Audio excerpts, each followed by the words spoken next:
Welcome to the Harrison Boone podcast. I'm sitting here with Antoni Topic. You are, the one and only. Team Ellis Boxing. How did you get into fight promoting? Mate, I've been a family friend of the Ellis family since I was like 13. And you couldn't be a part of the family unless you had fights and knew a lot about boxing. And if you didn't, you were definitely going to start learning about it, you know. And my best mate Jake, coming from a boxing family, he always wanted to tie me into being a part of it somehow. And I went different paths as we were growing up, but we eventually in our early 20s came together and decided to go one way with the whole promotion side of things. Was the business already established when you joined? Yeah, it was early stages. I think our first promotion was in 2011, and we started off by doing pro boxing events only. So this is way before we started getting into the celebrity side of things. So for people that don't know, Antoni's promoting my fight in August. Correct, against Daniel. Yeah. And this is a much different fight to what you would normally promote, right? Like you've come from a professional fight background. Yeah. Now you're getting more into like the quote unquote celebrity boxing. Walk me through, what's the plan? What's the end goal? Mate, the end goal is to, work with promoters like your Jake Pauls and your KSIs. And we've already had, a couple of fighters fight on Misfits Boxing and that sort of jazz. So there's massive avenues for you guys to even fight on international platforms. Not only that, we want to collaborate with those sort of promoters here in Australia too. And, if you can attach some sort of network to it as well, I think the boxing scene with the whole celebrity side of things can really go off here because we don't really have anyone doing it other than us, Like you got your AFL and footy cards and that sort of stuff. But no one's really going into that social media, YouTuber, reality TV in side Australia. of things. Yeah, in Australia, yeah. I think there's a big gap there in the market for us. Definitely. I think the trick is then once, like, it's probably quite easy to gather reality television stars because they're all going to have their own motivations. Like for me, it's for charity. For Daniel, it's for moustache grooming products. For other people, it might be, there could be any sort of reason why low grade, bottom feeding, D grade celebrity like myself would do this, right? But I think once you go higher in the ladder, higher in the status of celebrities, I think there must be some sort of a cutoff period. Like I can't imagine Hugh Jackman wanting to get in the ring. Yeah, I highly doubt like a Hugh Jackman would want to do that. Where do you think the biggest, like, where do you think the cutoff is though with celebrity? Like obviously, if you start becoming you start going to someone's profession, their face becomes their profession, right? Yeah. So there must be some cutoff where it's like someone is too high up in the celebrity to want to get punched in the face for a boxing match. Yeah, and like a guy like you mentioned, like Hugh Jackman, he definitely needs his face. He needs his nose to be in a perfect symmetrical line where you don't really, you know what I mean? No, it would probably improve my looks if it wasn't. It would give you that tough look. I kind of keep hoping it gets broken because I've never had my nose broken. So it's kind of like a bit of a dark thing. I kind of want to know what it feels like. So then it's like, because that's like my worst fear actually is having breaking my nose. nose. Yeah. Really? So I was like, once that happens, I'm like, oh, fine. That's it. I can deal with it. That's how it feels. Yeah. Yeah. Have you had yours broken? I haven't. That's why it's still really trying. How many fights have you had? I've had 3 fights now, man. 3 fights and never had a nose broken in sparring fights. So it is possible. It is possible, yeah. But the more amateur fights you have without headgear, the more pro fights you have. Obviously, that's without headgear, anyways. The risk increases dramatically. The risk increases, and then obviously your opponents are going to start getting better and better. Just like yourself, you're going to obviously start with Daniel Holmes, and if you want to continue with it, the opponent's obviously going to get better as you get better too. Because when people watch one fight, they're going to know how you fight. So we're going to always have to get a better opponent as we go along the journey, Yeah, like starting off with Daniel Holmes is like obviously like easing me into the fight world. Yeah, right? correct. Yeah. We're easing you straight into it. Yeah, starting me off with someone who's like handicapped and then working my way up from there, right? I'm not gonna comment. That's I actually did. What's funny? Like even meeting you today, Harrison, I think the whole of Australia's got it wrong, and like you're a funny guy. You gave me some good business tips earlier today, and it's been an absolute pleasure working with you. And I really hope everyone can see these sides to you as a fight date comes closer. You know, I think it's funny, the further I move away from the show, which is obviously how you found me. Yeah. The further I move away from the show, the further I move away from the edit as well. Like people just cannot continue to associate me with who I was on the show, because I think the more that I get that FaceTime with other people, the more they're like, this is nothing like the guy I saw on television, right? Exactly. But to be fair, people should probably know that you and I have known each other for a while now. We've only just met physically today because we live in different states. Correct. And obviously we're doing promotional stuff for the fight thing. But Correct. Enough about me. Gosh, I could talk about myself all day long. I What I want to know is, careful. Okay. I know how to fight now. This is your house. I know how to fight. This is your studio. Not a threat, but I will get physical if I have to. And I've seen you today, mate. I'm a little bit scared. I'm a little bit scared. So what I wanted to ask is, you have an interesting background like me in reality television. You were obviously a model. Sorry to anyone listening, Louis' phone's going off. He's obviously... God damn it, Louis. Yeah, Louis in the background there. Who's Louis? He's just a creep in a corner. Yeah. Filming Yeah. things. His grinder is just going off. He's literally followed me all the way from Melbourne. He sent it to Sydney, and now it's like fresh batch of guys. It's just like, that's what happens when you're the new kid on the block. You know what I mean? Fresh meat. Teach him the ways, Harrison, please. I don't know. I don't run in those circles. Oh, okay. I'd be like a fish out of water in there. All right. But I'm sure it's the same as boxing. You know, keep your hands up. That's it. Always be aware of your surroundings. Yeah. You know? Keep your hands up, chin down. You'll be Keep right. your guard up in line.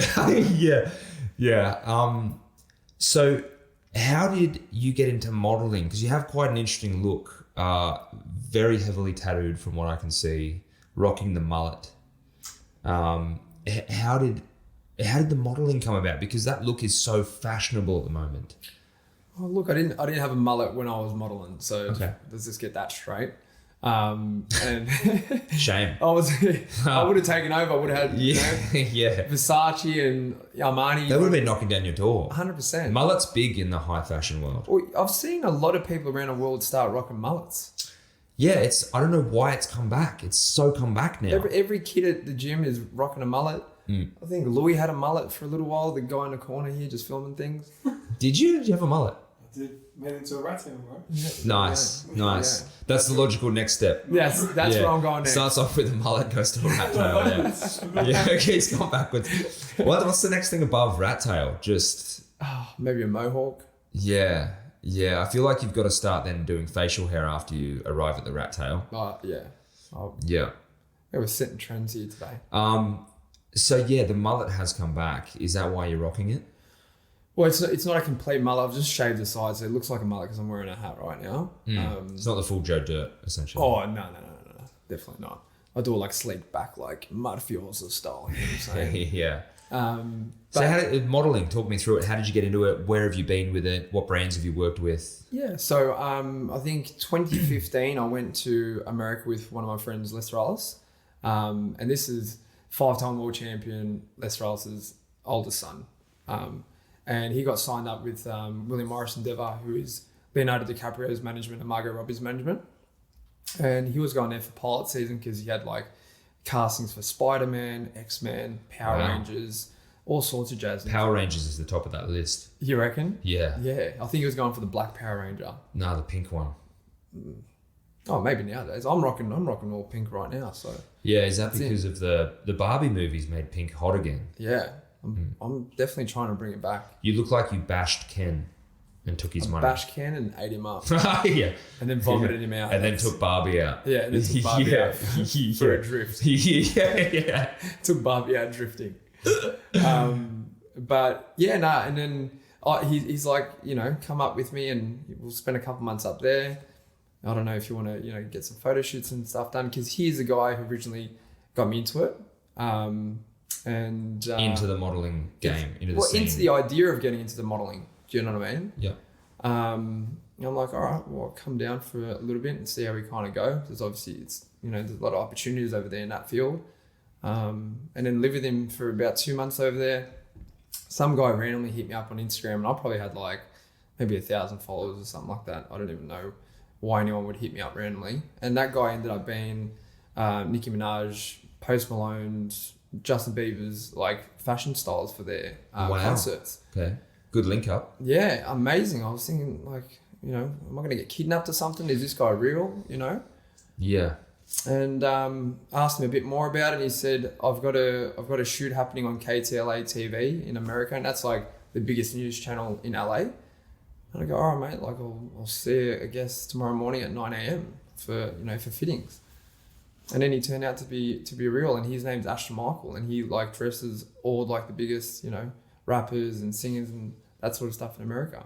So that's how you got in working with him. Yeah. And where did it go from there? Well, I ended up doing the segment. And after I'd done the segment, I had Williamina. They're like one of the biggest agencies, LA Models. I had all these agencies in LA and back home in Australia hit me up to want to sign me up. I just couldn't believe how quickly like word spread. They were like, who's this guy? And that was it, And Nice. The next day, any traveling involved with all the work? a lot of traveling. Yeah. I would be gone for months on end, And then would you find it hard to like meet people and maintain a relationship or? Oh, in terms of like Romance. partner, Yeah. romance was. I was single for 8 years. Yeah, it'd be tough. It was really, really tough. But you was constantly surrounded by like beautiful people, right? Which Which makes it even harder in a way. Yeah, it's like you want to settle down with someone because you find them attractive, but you get along with them on a deeper level. But I'm going to be leaving in a couple of weeks, so I can't really do that, So it was always like a fling type thing for majority of my 20s. I went through that, just likening it to my own experience with doing like the topless waitering and the stripping stuff. Yeah. Mate, there's no way I could have maintained a relationship because I was always like, well, I've got a boat booked in on Saturday night, right? And then after that, I'm doing back-to-back hens parties in the city. Why would I have a girlfriend? And how would that go I'm down? going to be surrounded by like 30 women at each party and I've got like 8 parties booked in. But would you be going on dates and you drop that? Mate, and you would be amazed how many wild things happened at hens parties. Yeah. Like I've heard stories. Nearly every girl wants to fuck the stripper. Yeah. Right. And thanks to me, they did. Oh, fantastic. Yeah. Now, did you get paid extra for that? No. Damn. That was my gift to them. That was that extra piece of service. Yeah. Yeah. If you're listening, you're welcome. That happened, and you're welcome. So yeah, it was just like, bro, there was no way I was going to maintain a relationship. No Yeah. fucking way, because, man, it's like It's too tempting. it's like being told you can only have steak and then go into a sushi restaurant.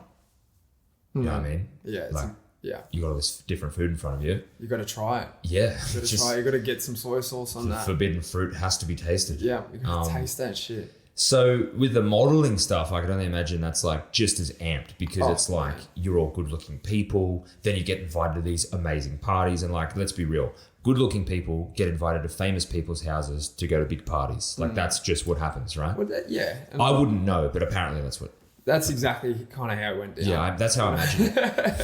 That's how I imagine it would have been for good looking people. Oh, you would know though.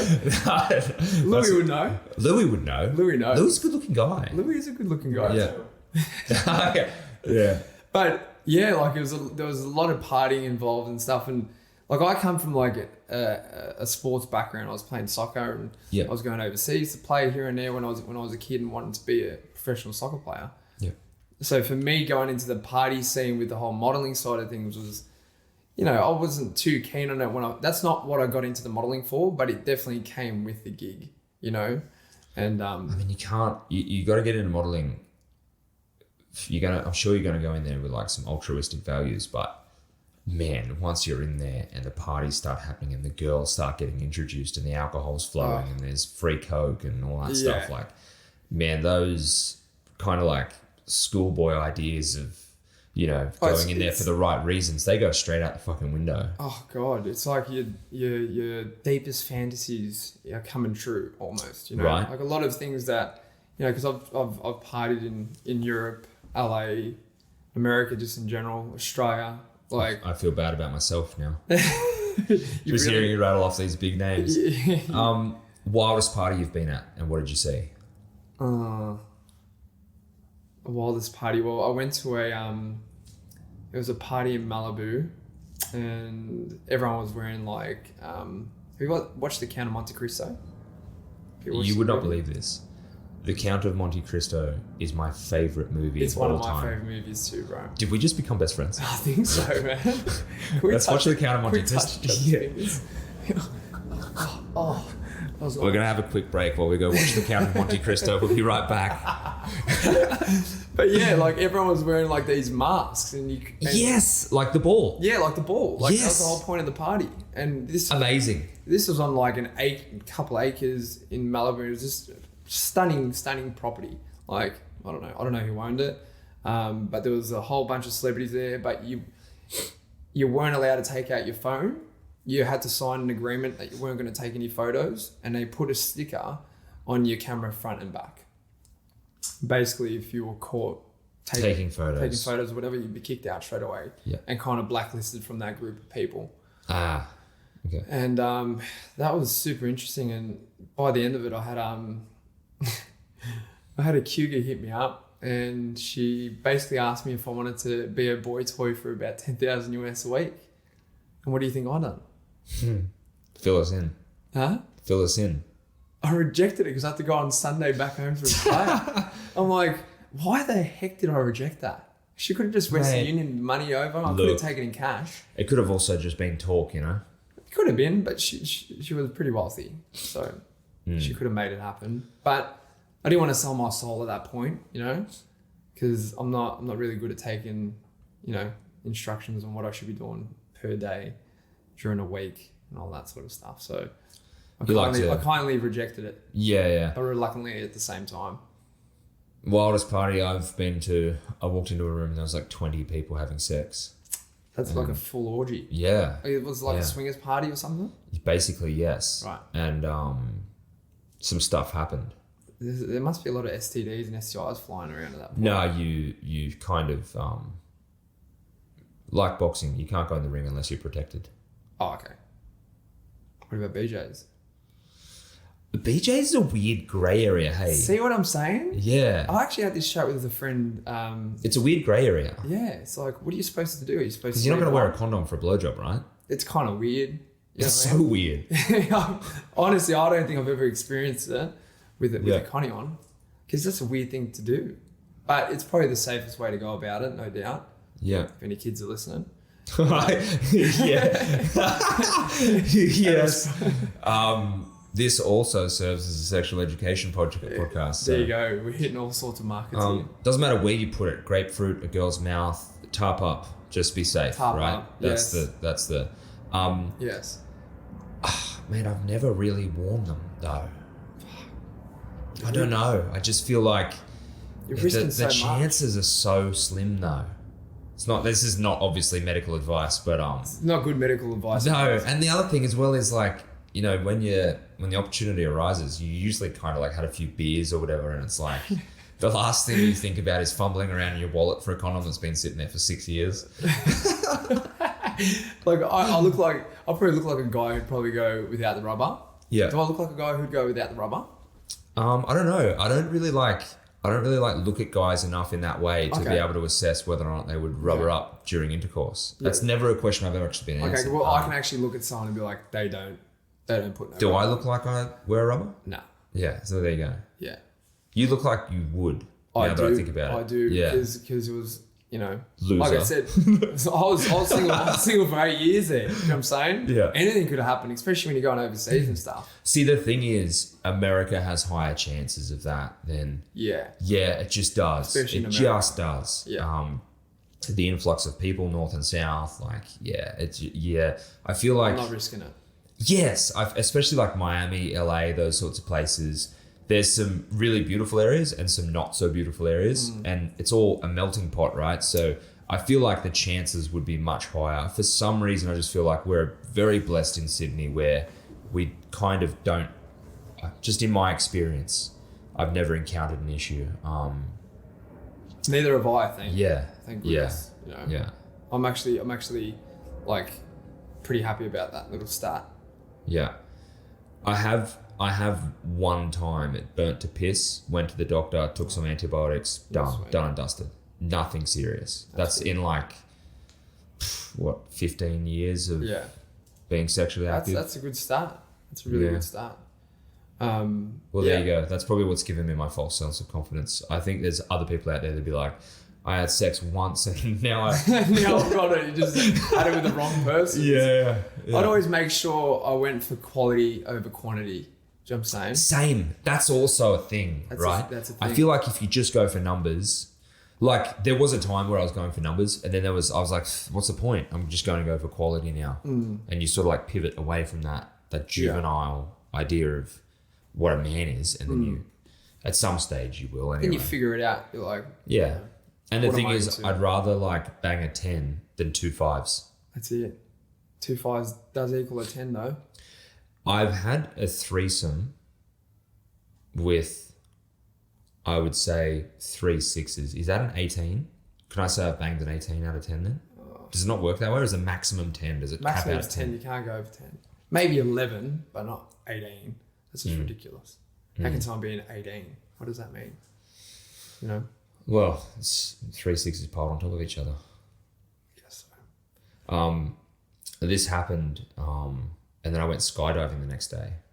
You had a So, big couple of days. Do we have have time? a day off for you? Do we have time for like one of my funny stories? Yeah, go for Okay, it. so go to a bar down in Wollongong, pull these 3 birds, go back to their place, had a threesome, and then we go skydiving the next day. And I didn't leave their place until like 3 a.m., 4 a.m.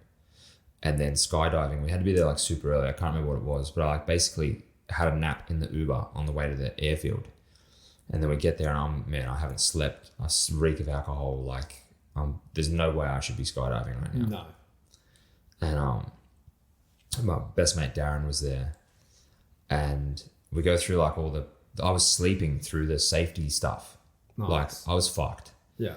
And we get out to the airfield, and we actually paid for like where they film you and you get all of the footage on the camera after the jump. And I've never looked so dusty in a video before. I need to see walking this out to the video. plane. It's on my Instagram, and we're going up in the plane, and Darren's like, "So what happened like last night?" I hadn't spoken to him. I'd slept all through the safety briefing, so we're going up in the plane, and as we're going up, like the instructor's like strapping me to him as we're like going up in the plane, because you get in individually and then they sort of like start buckling you up while you're in the plane. And me and Darren were sitting out the door. We were going to be the first out the door, and then all the people were behind us. So we could kind of have a conversation. I wouldn't say privately, but there's no chance really in the loudness of that little plane with the roller door next to us. I don't think anyone's going to hear us. So I start going through the story of what happened last night, because he only saw me leave the bar with 3 girls, and he was like, king move, right? Yeah. So I start telling him like what happened and this and that and blah, blah, blah. And we get to the top, and there's like 3 lights in the plane, red, orange, and green. And green means like that you're jumping. Okay. So red, and then it goes to orange, and like we go up a little bit further, and then the roller door comes up, and the skydiving instructor, it goes to like orange is still there, and he goes, right, like put your legs out of the plane. So I'm like actually reliving this story as I'm telling you, right? I was the first one out. So my legs are out, and I'm like crossing my arms like this, getting ready to jump. And I'm like sitting there looking up. He's like, look up, because when you jump out, if your head's down as you jump out, it'll snap back. Yeah. So he's like, look up. So I'm looking at like this little thing on the plane. It says like, keep away from emergency door or whatever. And I'm just reading that over and over and over again. And the instructor goes in my ear. He goes, what was that girl's name? The one that did the XYZ to you? And I was like, oh man, I don't know. I said like, Sarah or something, like whatever it was. Yeah. And he goes, which apartment was it? And I was like,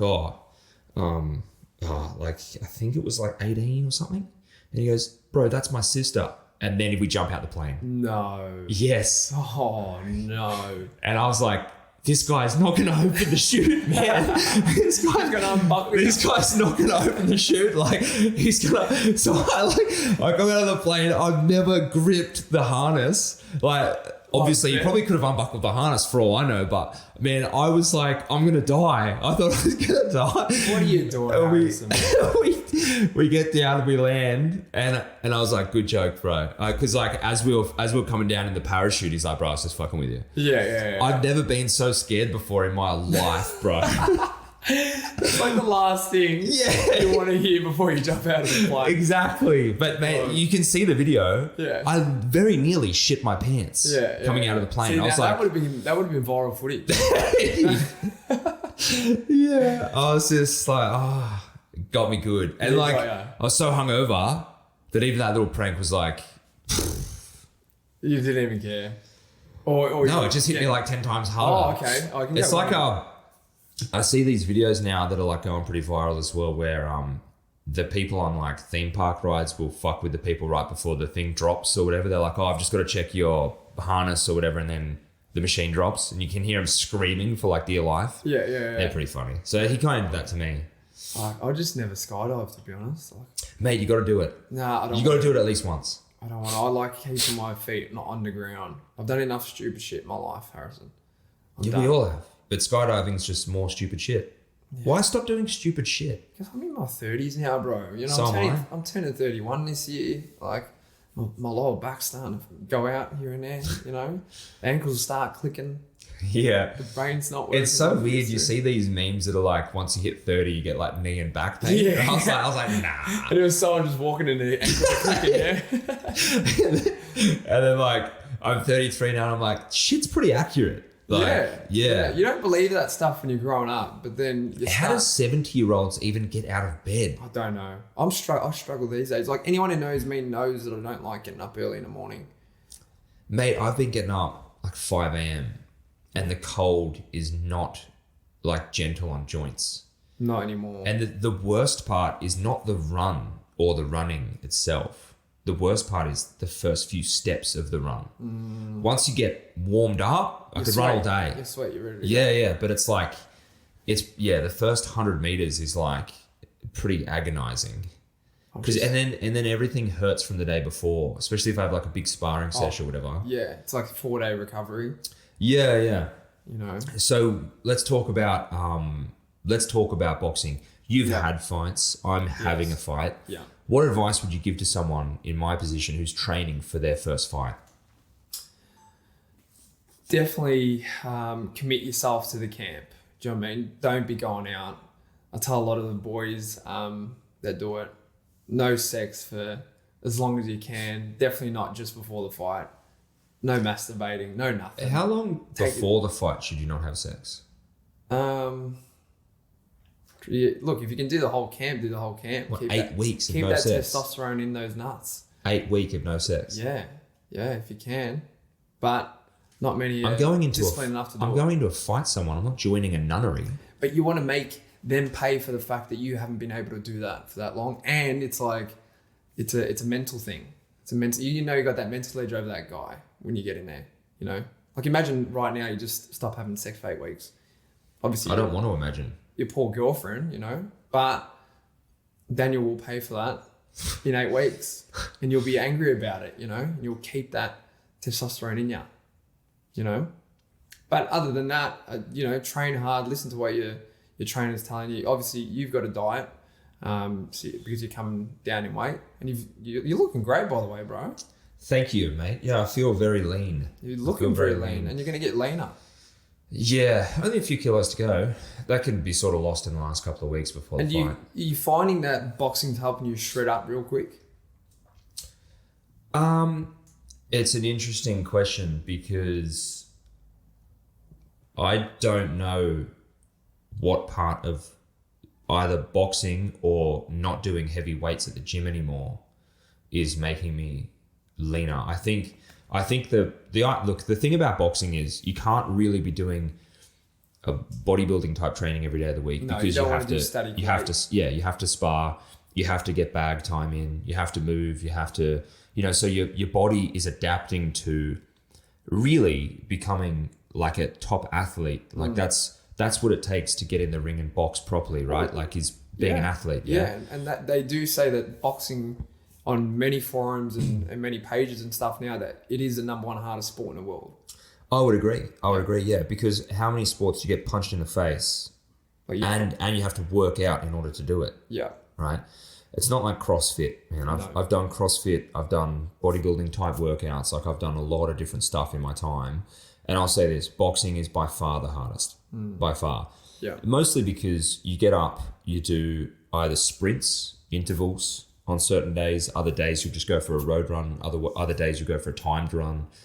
Today I did 8K, just didn't just a jog, just did 8K, just to get that distance of running in. Into your lungs, yeah. But also like the body, the repetition, ran pretty quick up some hills. Like I didn't make it like an easy 8K, but I did 8K just to put 8K on my in the legs, basically. on my body for the day. Yeah. So I got up, sparred in the morning, did 8K, and then obviously we had our photo shoot this afternoon, hitting bags, stuff like that. So I got like another sort of workout in, hitting the pads and all that sort of stuff as well. So today's been a productive day. But I'll say this, that now for me is nothing. The hard days are the days where I'll get up, I'll do a 5K run and sprints. Then I'll work an 8 to 9 to 10 hour day on site. Then I'll go to the gym. I'll have, say, half an hour of sparring, half an hour of pad work, and then I'll get on the assault bike and hit a heavy bag for another half an hour.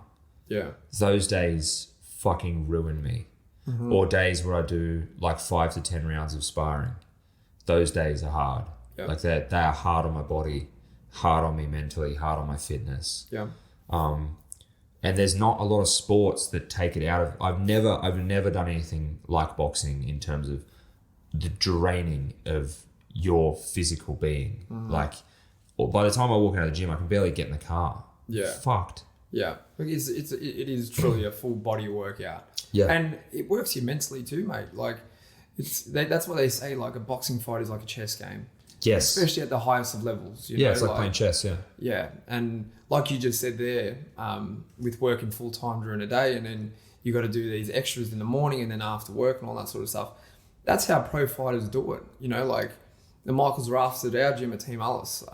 It's very rare that guys won't have a regular job while they're training for a fight. Exactly. They have to fund themselves until they probably like 0.1% of the industry like that, right? Yeah, for sure. Until you start getting some major sponsors behind you, and even then you're only going to get major sponsorship behind you when you've won a few fights and you've shown a lot of promise. You know, otherwise people aren't naturally just going to want to give you money. You know, to fund your dreams. How many people just want to do that, you know? I would say you're not really in a position where, from what I've seen, I'm new to the whole boxing thing, but I've started really following a lot of different fighters, you know, especially on Instagram.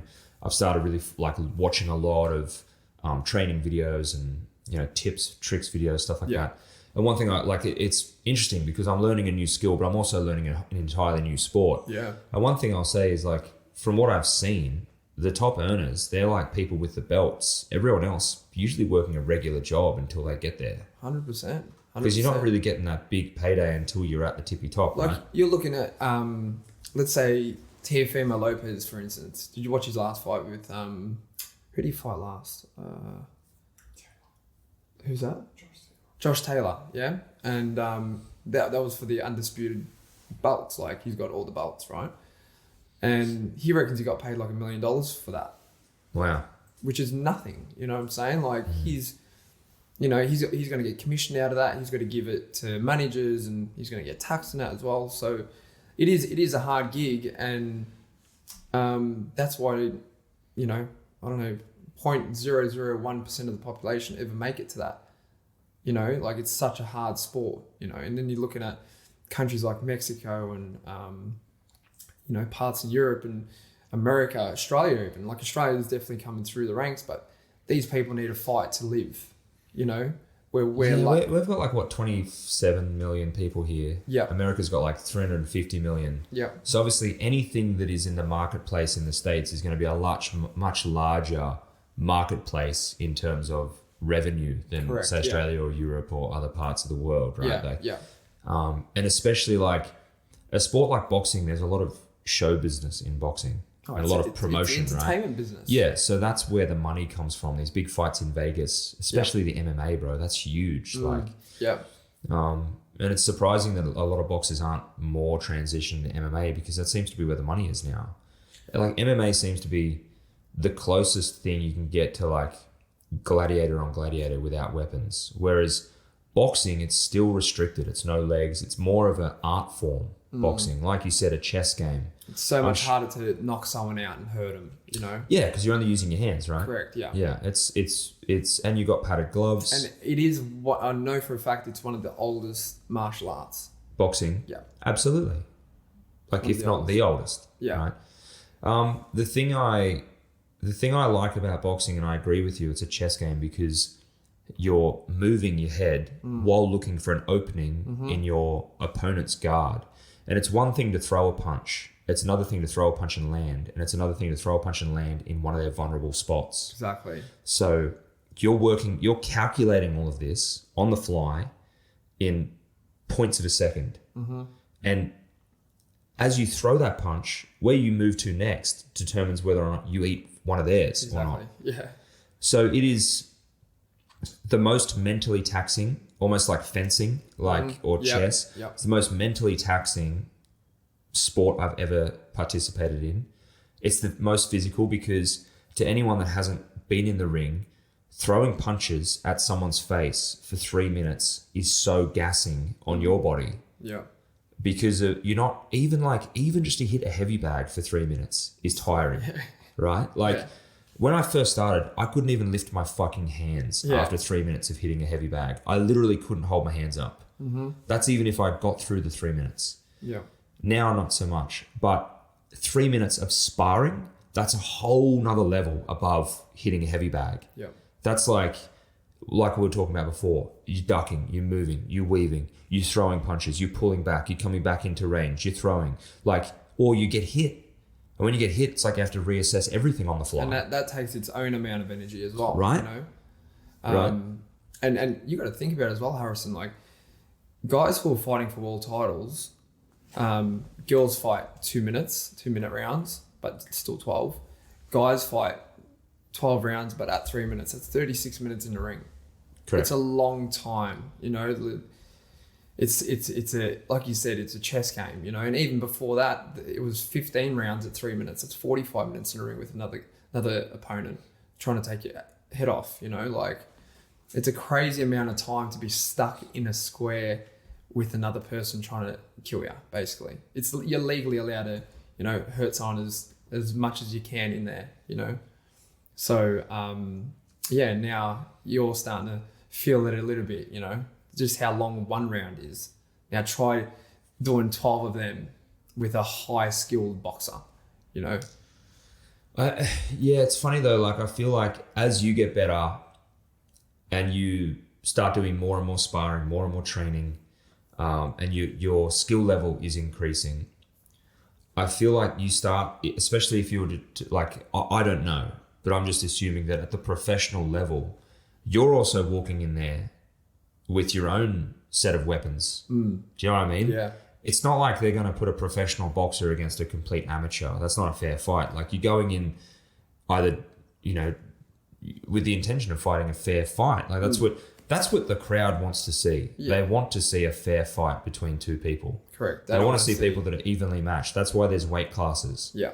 And that's why there's professional and amateur classes as well, is because you're going to match someone with your roundabout skill level and weight so that it's a fair fight. Correct. Yeah. I mean, there is still a lot of integrity in the sport in terms of the matchups for fights. I know that some people would disagree and think that, you know, like when you get to the pro level, then they start picking their fights. They pick easy fights. They're defending blugger all for their title. Like, we talk about that all day, but I think, especially the amateur level, I think it's usually much evenly matched so that I'm not getting in the ring with fucking Mike Tyson. Do you know what I mean? And then fights like that just won't get commissioned. You know, like the board, the commissioning board, they're not going to allow that to happen. Do you know what I mean? Like, Mike Tyson can't go and fight Harrison Boone because Harrison Boone wants to fight professional tomorrow. It's just never going to happen, you know? You have to earn your way into the professional league anyway, don't you? You have to have a certain amount of fights. And Well, Conor McGregor's like one of the very few that I know that fought someone like a Mayweather 51-0, and he's never had a boxing fight before. Like, he had amateur fights when he was younger. that was more of an exhibition though, right? Like, No, it was a proper pro fight. It went on his record. yeah, but I feel like they got an MMA guy to do boxing. Yeah, but I mean, I feel like if the inverse happened, if Mayweather got in the cage, bro, he'd have got. That's why Mayweather didn't do that. Yeah. He was smart enough to get McGregor into a boxing ring, you know? Yeah. And it was even leading up into that fight, I was having so many people tell me that Conor McGregor was going to win. And in my group, we smashed Mayweather. You know, we smashed it on the KO. Like it's an MMA fighter fighting a boxer. Yes, it is a combat sport, but it is so different. Technically. You know what I mean? Like with MMA, I think, you know, you can grapple and do all that sort of stuff. Your natural boxing stance is a lot more open with your shoulders, where boxing you want to be really side on. You know, that's why Mayweather shoulder rolls and stays behind his shoulder. So you got nothing to hit, you know? Mayweather's got an interesting Philly shell technique. Yeah. Where he's almost got no guard in front of his face most of the fight. He's just relying on reflexes in his shoulder. Yeah. And you start He's very seeing good that. with it. Oh, he's unbelievable. And he's 45 now, still punching on and, you know, Philly rolling, and still got that iron, you know, but that'll go as you get older. You know, he's not going to be that fit or that sharp for too much longer, you'd imagine. But the guys that he's fighting at the moment, you know, it's definitely working. And, you know, I'd personally love to see like a Pacquiao Mayweather happen soon, you know, at their age, you know, in their mid to late 40s. That would be something I'd love to see. Even Two if of it's boxing greats just get pitted together. Oh, that would be lovely, you know, like Mike Tyson, Roy Jones. You know? Pacquiao said he used to spar 36 rounds. Yeah. So when he got into a fight, it wasn't as bad. It was like the first half of sparring for him. It's all a mental thing, bro. Yeah. Like boxing is all mental, you know, like it is, you know, very hard on the body physically, but Imagine sparring at a professional level for 36 rounds and then going into a professional fight would still not be that bad. Like, yeah, he was just agonizing himself in training to get ready for the fights. oh yeah. And I work pretty closely with his trainers, Justin Fortune and Freddie Roach in America, and yeah, they just said he had this strength that like they've never seen before in a fighter. He's knocking out, you know, Mexican fighters who were some of the toughest guys in the game. Yeah. You know, and he come up from, I think it was like 105 pounds or something like that. He was a really small man, and he became an 8th division world champion. World champion. It's Yeah. unheard of. No one's ever done that before. Well, I think it ties in, like his mentality ties in. I read this really great quote by Navy SEAL who was on the Black Hawk Down mission, and his quote was, "The more you bleed in training, the less you bleed in war." Yeah. And So I feel like that's a lot of people's mentalities is like make training as hard as possible and as realistic as possible. And I'm definitely going through that now, like a bit of a baptism by fire, like thrown in the deep end. Yeah. Make it as hard and as difficult as possible so that when you get in the ring, you're not in a stressed environment. You're in something that's actually quite comfortable. Like you're used to it by then, right? Well, like, you know, all the best trainers have always told me if you train hard, the fight's easy. The fight's the easy part. You got to get in there, even for your fight. 3-2s, you got to get in there for 6 minutes. But you need to train for 10, 12 weeks for it. That's what people don't understand is like you need to be like 60-minute fit to do 6 minutes under the lights, under pressure. They think, 6 minutes, that's nothing. You know, it's a lot. Wait till you, Right. you know, wait till you get in there and have a couple of spars, 3-2s going hard. Then you'll realize how hard the 2-minute rounds are, you know, and you get like a 30-second break in between. But that's the thing. You've got to really be 10 rounds of sparring fit to do 3 rounds on the night. That's kind of the... You just don't want to leave no stone unturned. Put it that way. Yeah. You know. Walk me through what your fights were like. What was your first fight like? And what did you feel going into it? It was funny because I fought a guy who I actually went to school with, and he had 7 kickboxing fights. And a lot of the guys in my team were telling me, like, this is a wrong fight. Like, I reckon, you know, this is going to be a hard one for you. I think we should maybe change opponents. I'm like, nah, like, I'm going to treat this like my world championship fight, you know, because I was modeling at the same time. So was in my And modelling and boxing go hand in go- hand, right? Try to tell that to my manager at that point. And he actually put it in my contract because he knew I was a part of, you know, the Alice group and that sort of stuff. And he was telling me, I'm putting in your contract that you're not going to have a boxing fight, you know? And I'm like, oh God, like there goes one of my dreams and aspirations, you know? But I did it anyways. And honestly, it was like the best experience I've ever had in my whole life having a fight. I learned so much from it. Just not only in the ring and about boxing, and you really truly understand it when you have a fight. You really understand how much goes into a boxing fight. But it helped me with all different things outside of it. You know, like after I had my first fight, I did a Jimmy Choo thing with Cara Delevingne. I worked on set with her, and I was doing runways in Milan and doing all that sort of stuff. Just thinking, this is easy as piss. Like you try get in there and fight another bloke. Like that's what's hard. Walking in a straight line and putting on a neutral face when I get to the end of the runway. That's not hard, you know. So it really like put like the things into perspective for me as I was getting further down the line with either business, modeling, or anything else that I wanted to achieve. You know. It's funny. I sit here now with a busted lip and my jaw is killing me from sparring this morning. Like, man, I haven't actually been smacked in the jaw that hard ever. Yeah. Made me dizzy. Like I felt dizzy. Yeah. And I just like remember thinking exactly like what you're saying now. Like, man, the entertainment industry is nothing. It's not hard work. It's hard to get to the top. But usually what gets you to the top of the entertainment industry is how attractive you are to other people and the connections you make along the way. Yeah. That's really the entertainment industry in a nutshell. Yeah. I don't give a fuck what anyone says. You know, like it's seldom ugly people at the top of the entertainment industry. That said, it's not hard work to get there. It's just you have to eat a lot of shit along the way and you don't get paid much until you get to the top. Yeah. That's the hard part. There's a lot of free That's work. when people talk about the hard part to get there. That's what they mean.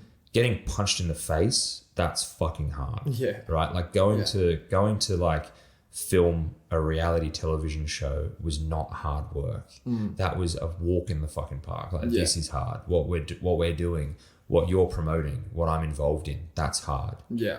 That everything else is pretty easy by comparison. I totally agree with you. And we see it with people doing our camps. Like a lot of the people that jump on the undercard, which would be on your undercard, are just gym members that want to change their lives. You know, they want to get fit and healthy, or they want to learn how to fight. They're doing it for themselves mentally. A lot of people are doing it for mental health. Like after COVID, I've seen a lot of people come through regarding that sort of side of things. And I feel like the sport's been a blessing for many people, including myself, mate. Like I've come from a pretty rough background when I was younger and grew up in a pretty rough area, and almost had no discipline growing up.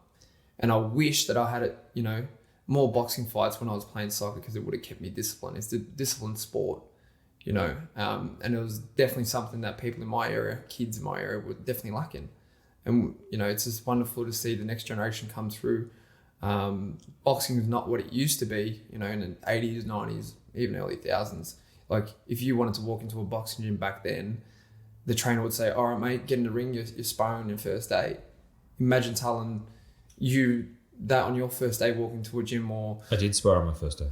Okay, but you're having a fight. That's different. Yeah. You know what I mean? But just say you just wanted to go in there. You know, you've got a fight on your first day getting in there to prove to the trainer you want to have a fight. Yeah. Now it's so different, you know, like people are wanting to get in there for different reasons. I remember I sparred with a professional fighter on my first day. Yeah. And I've not really ever felt that embarrassed before, because like as a man, I've got a bit of pride. Yeah. And knowing that this other guy was Can just just do that to toying you. with me. Yeah. Was just toying with me. It strips you naked. Mate, really does. it was the equivalent of like if I was to fight a child. Right? Like it was. And that child just beating the crap out of you or something. No. What I'm saying is he was just there. I could not touch him no matter what I did. Right? Yeah. And he like didn't hurt me, but he didn't not hit me either, if that makes sense. Yeah. He was hitting me at like probably... He was looking after you. Yeah, he was hitting me at like 30% probably. Or Yeah. Maybe a lot less. It Maybe could have been 5 Harris. Yeah. Could have been 1%. Who knows? Yeah. He was just slapping me with the back of his glove. He wasn't hitting me. Just like took a glove off and just slapped me around. Yeah. No, but I felt like embarrassed because I was like, I knew how much he was holding back. Yeah. And it was annoying because I want to be good at stuff, like I'm competitive, right? And I felt so embarrassed because I was like, I did 3 rounds, 3-minute rounds with him. And he was doing stuff like winding his hand up like in a cartoon and then hitting me with it. And I was like, nothing I could do about it because I was like, I don't know what I'm doing, right? Yeah. And it was good motivation. It was good motivation. Like today, I sparred with a guy who's, I would say, better than my opponent that I'll be facing in August, but also better than me right now, right? And just not a lot of things I could have done technically to get in on the guy. I did some things really well, landed a few good shots, right? And then, I'm sitting here now with a sore mouth and my jaw is aching because he landed a good shot and it made me dizzy.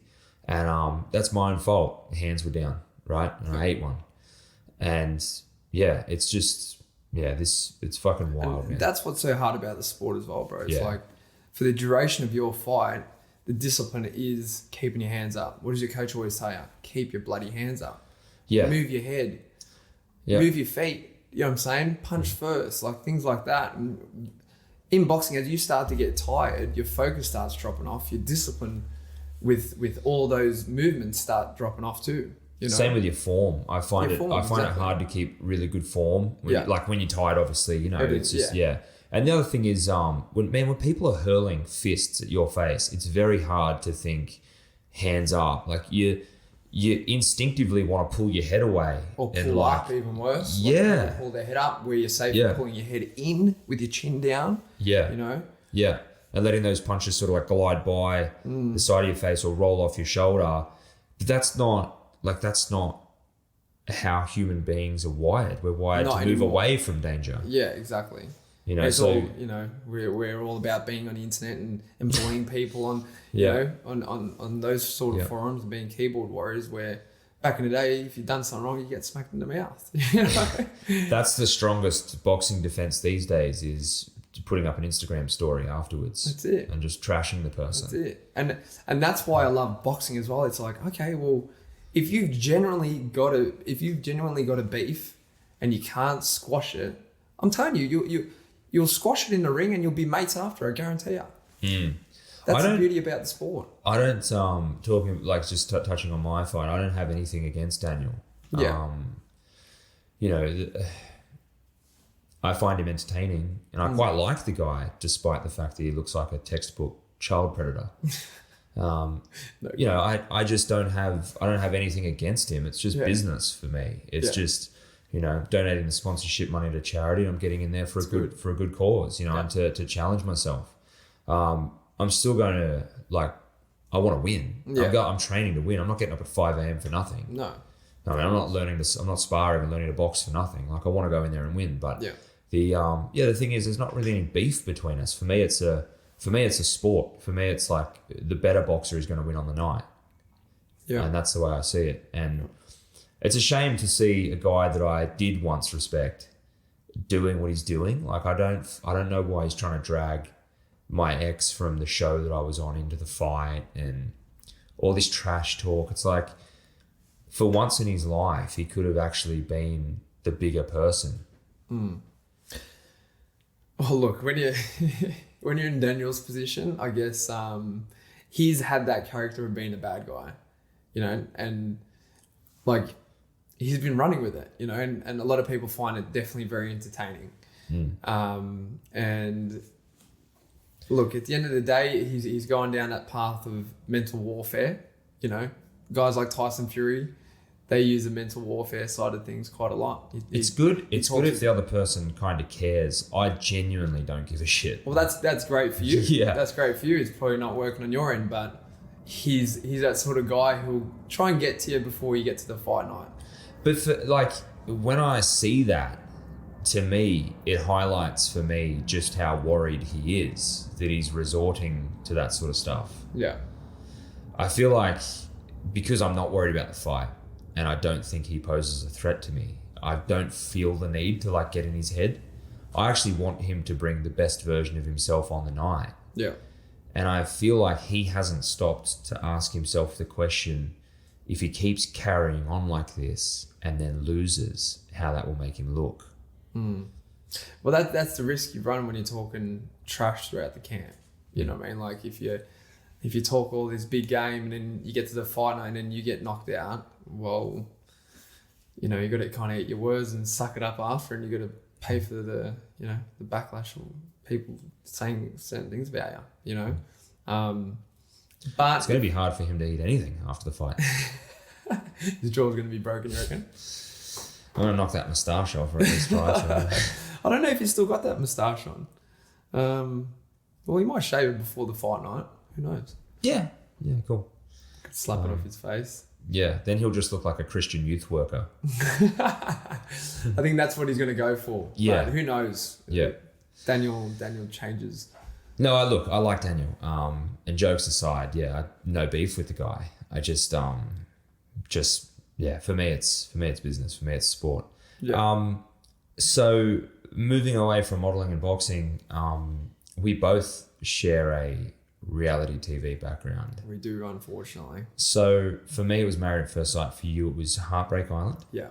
And how many hearts did you break on the island? One in particular, because I came on as an What was his intruder. name? His name was Harrison. I wasn't there. No, it was Sorry, Louis. dude. I was married at the time. So. Just one heart. But a couple of girls would, you know, they were trying to get. Keen. But they were keen, yeah. They were keen, yeah. But again, Mate, model from LA. come on, I'm looking. Can look after himself. You know, like, certain quality. You know. are you single now? Yeah. He's in trouble when he gets home if she hears this. She's like, you fucking hesitated. I'm not. I'm seeing someone at the moment. I'm seeing someone Cute. at the moment. Nice. Yeah. And I'm actually really enjoying it. So Good. Yeah, it's Good. It's a new me. It's a new you. You got to restrain yourself from certain temptations and that sort of stuff. Yes. Which is, you know, what I'm getting used to. But you know, you don't go on a love TV show to find the one. I don't think. That's right. No, fuck no. You know, and what was doing my head in when I was on my show were these, you know, these I'll call them kids because they're not very wise. They're like, oh, you're just here for the clout. And I go, no shit. Like, what are you here for? Do you know what I'm saying? Like, why did you go on a TV show to freaking find someone? Do you know what I'm saying? It makes no sense. Like, well, look, it's probably different because the premise of my show was to be give marriage a try, right? Sight, yeah. I feel like Love Island, Heartbreak Island, Fuckboy Island, all these shows that now for some reason happen on an island. They're the younger generation who want to, you know. Yeah, it's more Instagrammy. It's more kind of like passive and entertainment and performative. Whereas it's less serious. Yeah, Married at First Sight, even though it does get that influencery kind of vibe because it's so high status now, the show. Yeah. The producers are very clear that if you are only there to promote yourself, they will not use you. Like, they only want people that are genuinely wanting to give at least the experiment or the notion of marriage a go. Yeah. Whereas your show sounds a bit more free range. Yeah, you could go any angle you wanted to on that show. So walk me through, what was the premise of the show Heartbreak Island? So it was like a mixture of Survivor meets Love Island, basically. So you eat people until you are left with the one at the end and you hook up with them? That's exactly it. Okay. Me and you are going to create that one. We're going to hunt them until there's no one We're left. going to hunt them down, put them on an island and let them eat each Form other. a pack. Yeah. Hunt the weaker ones. Pack, you know? Hunt the weaker ones into extinction and then just take all the women for ourselves. 100%. Yeah. No, but it was like I'm dead serious about getting this show on the... I'm pitching it to the network tomorrow. I wouldn't go that far. Yeah. Gina, if you're listening, that's just a joke. It's just a joke, Gina. It's a joke. And so Antoni's, you know, casual. It's just a joke. He hasn't. I'm not funding it, so you can ask Lewis over here if he wants to fund it, but I'm not funding it. Yeah, though he looks like he's good for the money. He could be. He's got a pearl necklace on at the moment. Yeah. That's got to be worth something. Yeah, you He's could got probably. a really expensive camera. Yeah. So Nice smile. nice smile. From Mount Druitt. Mount Druitt. So walk me through the premise of the show. Yeah, so it was like it was challenge based, and you obviously have a partner. Yeah. And that partner you have to complete challenges with, so you don't get in the bottom to get voted to go home, basically. So you have to keep getting voted in, or do you just don't want to get voted out? No, you can't come last in the challenges. Ah, so the challenges are kind of Survivor-esque. Yes, yeah. Okay, so walk me through what like a challenge would be. Well, there was one that you were blindfolded and you had to get through like this maze type thing, collect keys, and someone was like tied up in a bed. And sometimes they put like little sexual Erotic. things in there, yeah, 100%. Erotic. And like it's not the first time I was tied up to a bed, but it was, it's definitely a different experience getting, filmed at the same time. It's so great though because it's so embarrassing. Yeah. That it makes for great television. And people aren't used to seeing me in that light, so that's why Yeah. I thought like I want to go on. Well, something like certain people are used to seeing you in their life, but not the country, right? this. That's correct. Yeah. But yeah, I just thought like give something like that a crack. So I wanted to do Love Island when I was like in my mid-20s. But my manager stopped that again. He said, look, if you do that, then a lot of the high-end brands that we're looking at for you when you go to Europe and America and all that sort That's of stuff. such shit. These managers are fucked. Well, like, if anything, exposure makes you more marketable to these brands. Look, that's what I believed at that point anyways. Yeah. But what do I know? I'm new to the social media You world. listen to I'm new these the- fucking managers. I man. don't know Yeah. much about that world, so it's not like, oh, well, you're wrong about that. Now that I've been in the industry for 8 years, I know what would work. Do you know what I'm saying? Yes. And the thing is, the brands that are marketing to Love Island people pay better. Well, yeah. Not only that, you can get some connections, you can get some networks. People are now hitting you up rather than You trying to go for gigs. Correct. See, these managers don't fucking care, bro, and they don't have good advice. The majority of them are just out to, in my experience, ride your coattails and collect their 20% along the way.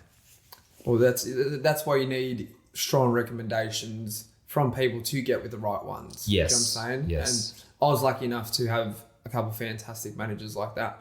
In terms of, not going on a reality TV show, it's like probably better because maybe I would have done something stupid at that age because I wasn't, mature enough to think about what I was saying or, you know what I'm saying? So it was kind of, it probably worked out better. But see, I think everything happens for a reason. The path you took led you to modeling regardless of the fact that you didn't do that show. And now you've done this show. And so did you meet anyone that you continued to see? Okay, I'm actually going to go back and watch your season now because I think it sounds great. I didn't actually know it was a show until you and I connected, and then, mate, I just have not had time to sit down and watch it. Yeah. But I'm going to go back and watch it now, just to see you tied to a bed. Yeah. Well, watch from episode 10. So Yeah, I may break my sexual celibacy watching the scene. So now you don't have to do that weird thing where you're just watching porn instead of a movie or something. Yeah. So the show itself, did you last all the way through the show? Yeah, so I came runner up on it. Wow. I had Okay. no expectations when I got on other than, have a bit of a holiday after COVID. And this is, COVID obviously affected the show a lot. It affected our locations. It affected who we could meet up with. We're getting COVID tested every freaking day. The first 2 weeks that I was actually on the island, I was in a hut for 2 weeks, couldn't get out of it. It was... COVID was fucked. It just fucked everything. Honestly, Yeah. Even with, businesses like in Melbourne, I think it was the most lockdown state in Australia. Melbourne broke the world record for the longest lockdown. Yeah, it's fucking crazy. Like I was having friends around the world tell me like how sorry they are for me and, it's such a shame what's happening over there. I'm like, fuck, like this is going around the world, like how bad it is. My over here. brother got stopped by police going to get groceries during COVID. My dad copped a $5,000 fine, and he's an old man. You give him a $5,000 fine, he's gonna semi have a heart attack. The poor bloke just for going to his bloody holiday house down the coast or something. How dare he go to his holiday house during COVID? Yeah, how dare you? Like, don't people realise that he put other holiday homeowners at risk? can you believe it? Fucked. You know, I'm surprised they didn't give him a $10,000 fine. but if you can afford the holiday house, you can afford the $5,000 fine. yeah, Yeah. that's at least the thinking of the federal government. Anyway, Who knows?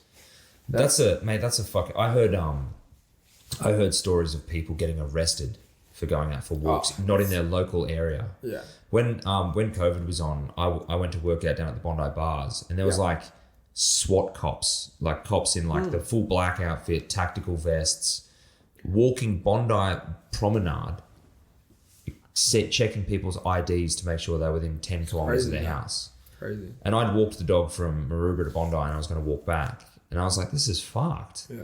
I hope this doesn't continue. Next Like, minute, where are we living? North fucking Korea? a year later, it's still in it, you know? And even for us, mate, like, we're a physical gym. You know, we don't have Correct, online yeah. classes and that sort of stuff. So for everyone who is ongoing gym member, it's like, what do they do? And You just spray them with methylated spirits and bleach as they walk through the door. yeah, Hope they don't even that, infect anyone. we're having marshals come to our gym every now and then, making sure that everything was COVID safe and friendly and stuff like that. We were getting steam cleaners every day. We were doing as much as we could just to meet protocol or whatever, you know, whatever they had going on. And on top of that, too, goes back to our businesses. We had to get vaccinated, which, you know, that in itself, it's like, why am I getting forced to do this sort of stuff, you know? Where being in the gym was the healthiest thing you can do at that point, mentally and physically. Correct. It helps your immune system. Punishing gym goers when they should have been doing all they could to protect the vulnerable and the elderly. Yeah, but what do they leave open? The alcohol, the bottle-os, you know, anything like that, they kept open. It's hilarious now that there was so many people advocating for natural immunity by catching the virus, developing a natural immunity, and then building protecting immunity. other people. Yeah. And even like the pharmaceutical companies now are admitting that the vaccine is not as effective as natural immunity. Exactly.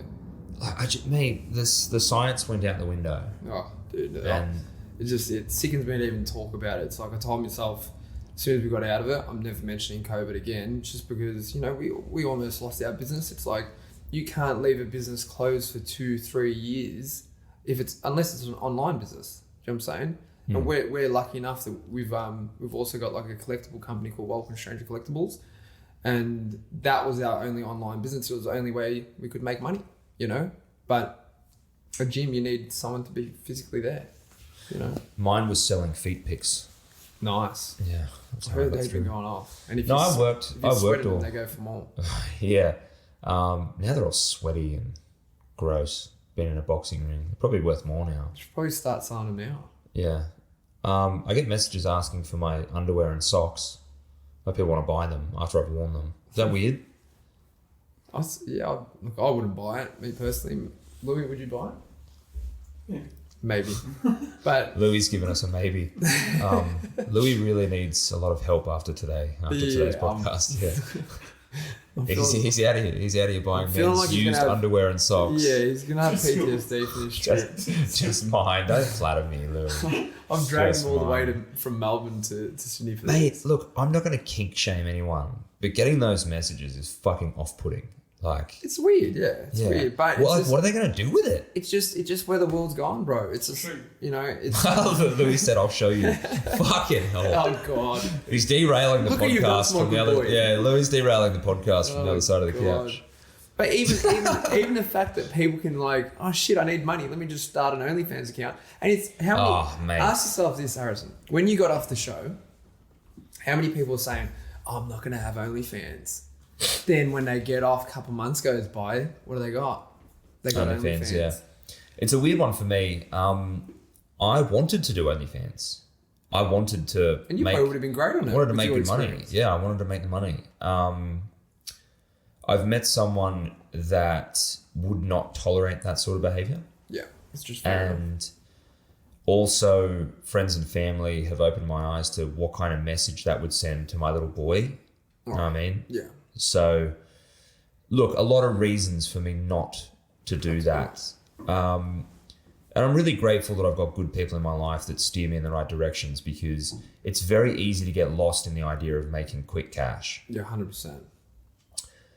Saying that, I think selling box shots to randoms over the internet is never going to be dignified. And I don't care about this lefty idea of like pushing, you know, body positivity and sex work is like a good thing. And I don't fucking buy that. Like, I think if, you know, if you're selling naked photos to strangers on the internet in exchange for money, I don't think it's a good thing. I don't like, and what guy would want, what kind of self-respecting, hardworking guy would want to be with a woman that does that? Like, I don't think these women realize that they devalue themselves in the dating marketplace by doing that. They increase their financial status, but they decrease their marketplace value in terms of finding a long-term sexual partner. Like if I was going on a date with a girl and she dropped that one on me, that'd be a massive red flag, obviously. Do you know what I'm saying?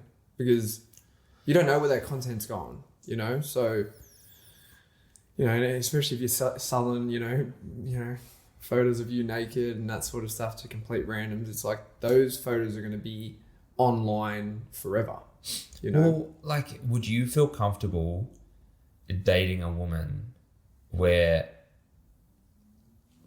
potentially thousands of people, your mates and all that sort of stuff, have seen her very naked, like her naked body?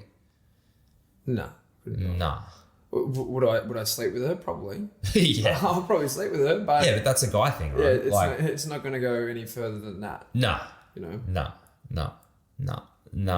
And I'm glad that I'm dating better in life a girl that wouldn't want that for herself and wouldn't tolerate me being on that platform.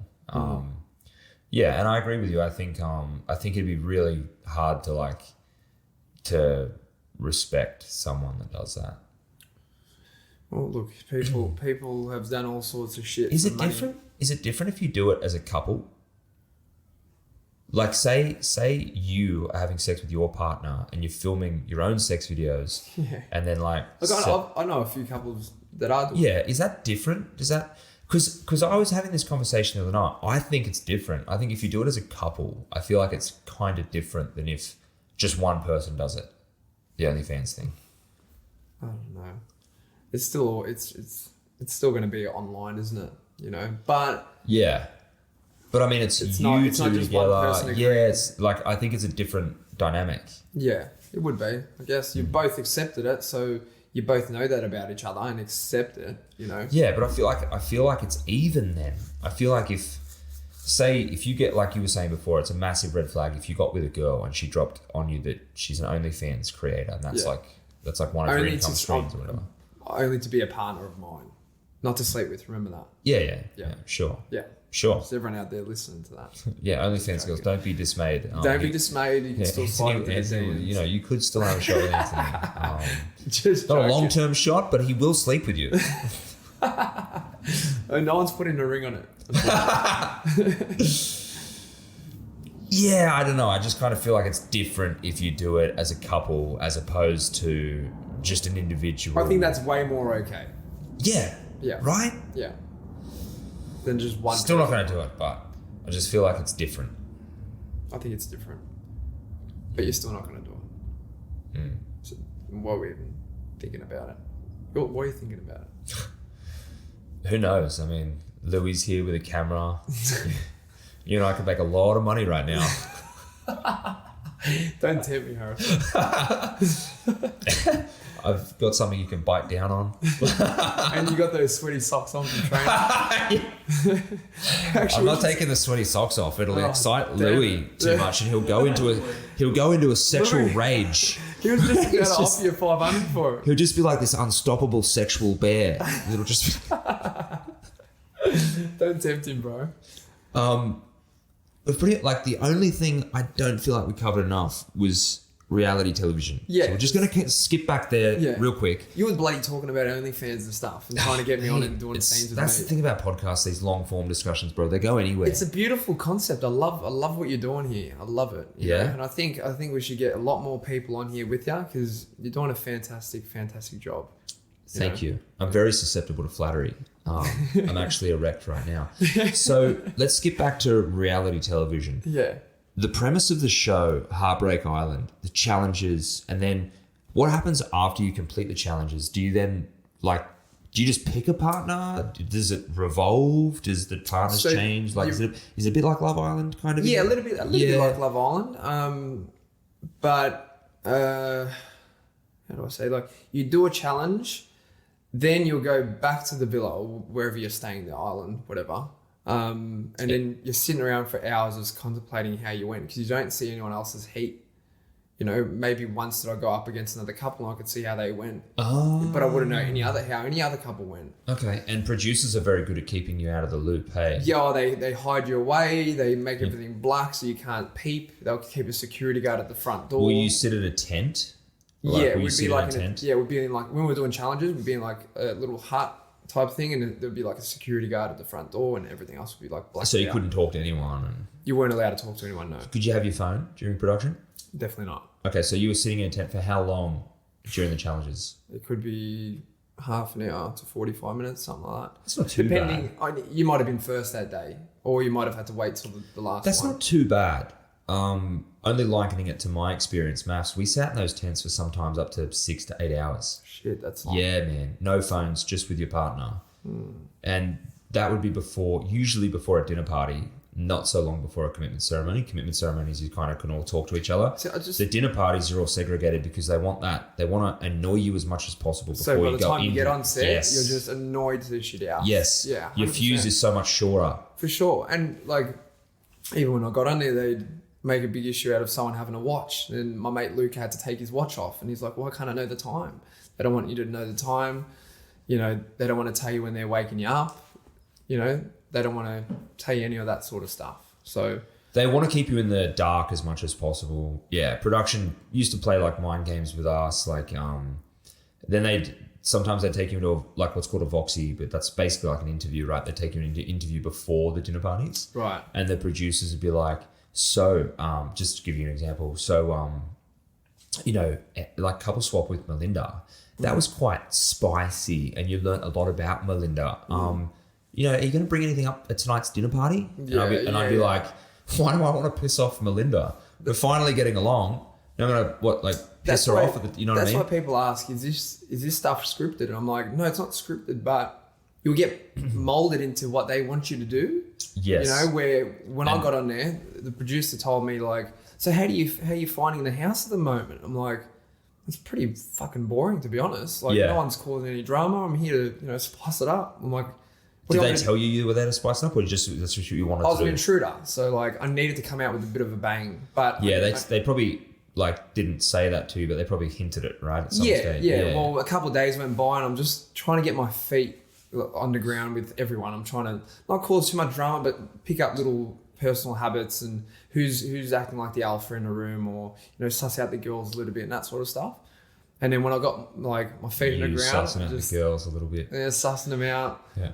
And I just got put with she's a beautiful girl now. We're friends. You got put with her, or you chose each other? I got put with her because I was an intruder, so I came on set like at episode 10. Okay. And she was already on the island. Yeah. And she just left her partner, so I got partnered up with her. Yeah. Basically. Okay. And God bless her soul, but she wasn't my type at all. And I remember I know the feeling. They said like, what are you into? I'm like, oh, you know, a girl is into her fitness and she's a little bit slim thick, you know, got blue eyes. Slim thick. I've never heard that before. Slim thick? Louis, have you heard slim thick? No. What's slim thick? Like Kim Kardashian shape type thing, you know what I mean? I think she's just thick. Oh, this. Talking about the waist. Yeah. Oh, you like a tight skinny waist and then just like a peach at the back. Yeah, peach. Who doesn't love a good peach, right? That's what slim thick is. You know what I'm saying? I'm like athletic. Like I like athletic builds. Yeah, me too. They can be, as long, you know, they're fit. Let's just say fit, you know? Man, a good bum is so important. Oh. Really important. Really Bro. important. For us nice anyways. ripe peach. You know, 100%. Are you a real guy or fakies guy? This is like Holden Ford, isn't it? It's like the most it's like the origin. It's like the most debated thing of all time. If you're living in the Gold Coast, it's it's hard to find anything real there. We just come back from the Gold Coast, so look, I like as much real as possible. Okay. You know, I think natural beautiful features is always, you know, what's gonna get me to look at someone. But I think 95% of the girls that I've been with over the last 10 years have had, you know, fake lips, fake boobs, or, you know. See, I like girl next door with fakies. That's kind of like what I've always gone for. Like, usually predominantly blondes. Girl next door. See, but you're dark featured naturally, so you got like dark hair but blue eyes. So it'd suit you to have someone who's like blonde. Do you know what I mean? I'm very light, so I like someone who's dark featured. Because I'm always thinking about. You think like opposites attract. Yeah, and I always think about breeding. You know, so breeding. Why do you talk about it like it's cattle? I don't know. I want to have good stock when I breed. I like to know that there's a chance that they'll have some good features, you know, or the opposite of what I've got, but with light eyes. That's my ideal. Eyes are the gateway to the soul. Yeah. So what's your, like, describe your perfect type, like perfect girl? If you could just like invent what, you know, say you're going to type into a computer and she's going to walk out and be your partner. Give me your ideal type. Okay. Dark olive skin. Brown hair, green or blue eyes. I like green eyes lately. Why are you describing me? Oh, like, come on. Don't flatter yourself. It's everything you just said I was a minute ago. Or female to start. Oh, right. Yeah, why are you describing me? Defined legs, like she looks like she goes to the gym and squats. And a good sense in fashion, I guess. Like because of your background. Yeah. Like you want to have like attributes that are quite leading that you have in common, right? Yeah, exactly right. You want to have a lot of those common things. Common things, yeah. But I think do you think in a relationship, if it's too many things that you have in common, well, it's kind of like, it becomes so boring. Yeah, it's like kind of going out with your sister or something, which is really weird to say out loud, but you know. But it's out there now, and I'm not editing it out. One thing I will say is that I find, like, in a relationship, if you're polar opposites in a lot of things, the relationship then becomes a challenge. And when we're challenged, we become better versions of ourselves. Yeah. And I feel like definitely taking an example of the relationship I'm in now, it's a challenge, but man, does she make me a better person. Like, especially if you know that deep down you ask yourself the hard questions. Do you need to work on those things? You know, when a person asks themselves those deep questions, you usually know. The deepest question I've asked myself lately is more about how I love someone. So there's like, I've thought about this quite a bit lately, right? So when I was with my ex, life was pretty easy at the time, right? Like, we were living on the South Coast, we had money. Like, there wasn't really, even though it was COVID, it wasn't like that stressful. It was just like more lifestyles were more restricted. But because we're on the South Coast, we didn't suffer. Like, we could go to the shops. It was not like, COVID didn't really shut down the South Coast the way it did Sydney. It just didn't. Yeah. Right? Yeah. There's a lot more space down there, beautiful beaches. Like, we were living in paradise. Like, we had an easier life. Yeah. Life's more chaotic now. Like, we get invited to events daily. There's paparazzis. There's, all of the drama that's followed my time on television. This boxing fight coming up. Yeah. We have larger bills now. I just feel like life's quite stressful. And then sometimes being single is so much easier because you can just focus on yourself. You can be totally selfish, right? And the thing is, I wake up every day and I'm so thankful that I've got the partner I have now. But I also choose her, right? Like, I make a conscious decision every day that she's the person I want to be with. Yeah. And it's not because it's easy. It's because she's the person I want in my life. And I feel like that, in a way, breeds a much deeper love because you're choosing, Well, you waited for the right person. Yeah, but like, when love comes easy, it's not really like, there's nothing in that. It's anyone can love anyone when the timing's right and the time's easy. Yeah. And It just It's when the flows. times are tough. Yes, and What you does that still breed, choose you know? to love that person. Yeah. Like the day you met them. And you got to put a person through certain tests as well as you guys are. Well, life does anyway. Yeah, life happens, you know. And Yeah. when you're getting put through these tests, like I had a relationship in COVID, and as soon as we got out of it, those tests weren't getting met. You know, like I saw a lot of little holes and stuff, and I'm like, I don't think this is a person I want to be with. You know what I mean? It's amazing how little it takes to turn that off, hey? Oh, you can just get like they say, you can get the ick, and you see it, and you're like, oh man, like, wow, that's a different side. You know what I'm saying? That's What are not your icks? What's an ick for you? an ick. Definitely OnlyFans. Saying that you've got an OnlyFans, that's an ick. I think it's someone, you know, not believing in what you believe in. I think, you know, if they're not willing to help you along the journey, you're not willing to help them along the journey, and you guys are constantly, you know, having a bit of friction in a relationship because you believe in something, they believe in something. Yeah. That for me is the biggest ick. Do you know what I'm saying? Because it's like, well, I don't want to be with you then. You know what I'm saying? Straight out. Yeah, you need a teammate, not opposition. Exactly right. You need to work in together. You need to be, you know, anything you need for what you're doing, I'll help you out with. Anything I just need that support, you know? Yeah, so And support is like a big thing for you. And I'd almost say that's even bigger than, you know, her being super, super duper attractive to me now. Do you know what I'm saying? Yeah, as I feel like your priorities shift when you get older, man. 100%. Like in your 20s, it's all about looks. And then when you hit 30, it's like, man, looks just aren't everything And anymore. looks are going to fade, bro. Bro, Like, you they can get as fade. much Botox as you want. You can get fake this, fake that. But that person deep down inside is going to... So what are you looking for now in a partner? And how's it changed since, you know, the show when you were younger and all that sort of stuff? Look, again, bro, I'm just going for someone who's real and honest. Do you know what I'm saying? And that's who I kind of feel like I'm with now. And I think, you know, like it's been a year and a bit since we, you know, started seeing each other and that sort of stuff. But it's just been so easy. Do you know what I'm saying? In terms of like, we just got each other, you know, where there wasn't no friction here and there. And then I was like, oh, like I've just seen another side to you there where you told me you weren't really like that, but now I saw it like 6 months later. Because there's a honeymoon phase. Yeah. You know what I'm saying? A little bit where it's so good that first 3 to 6 months. And then as the years go on, you start seeing different sides of personality, traits and that sort of stuff. And you just need to know if you really want to commit to that for the rest of your life. And I didn't really know from seeing things like that throughout previous girls.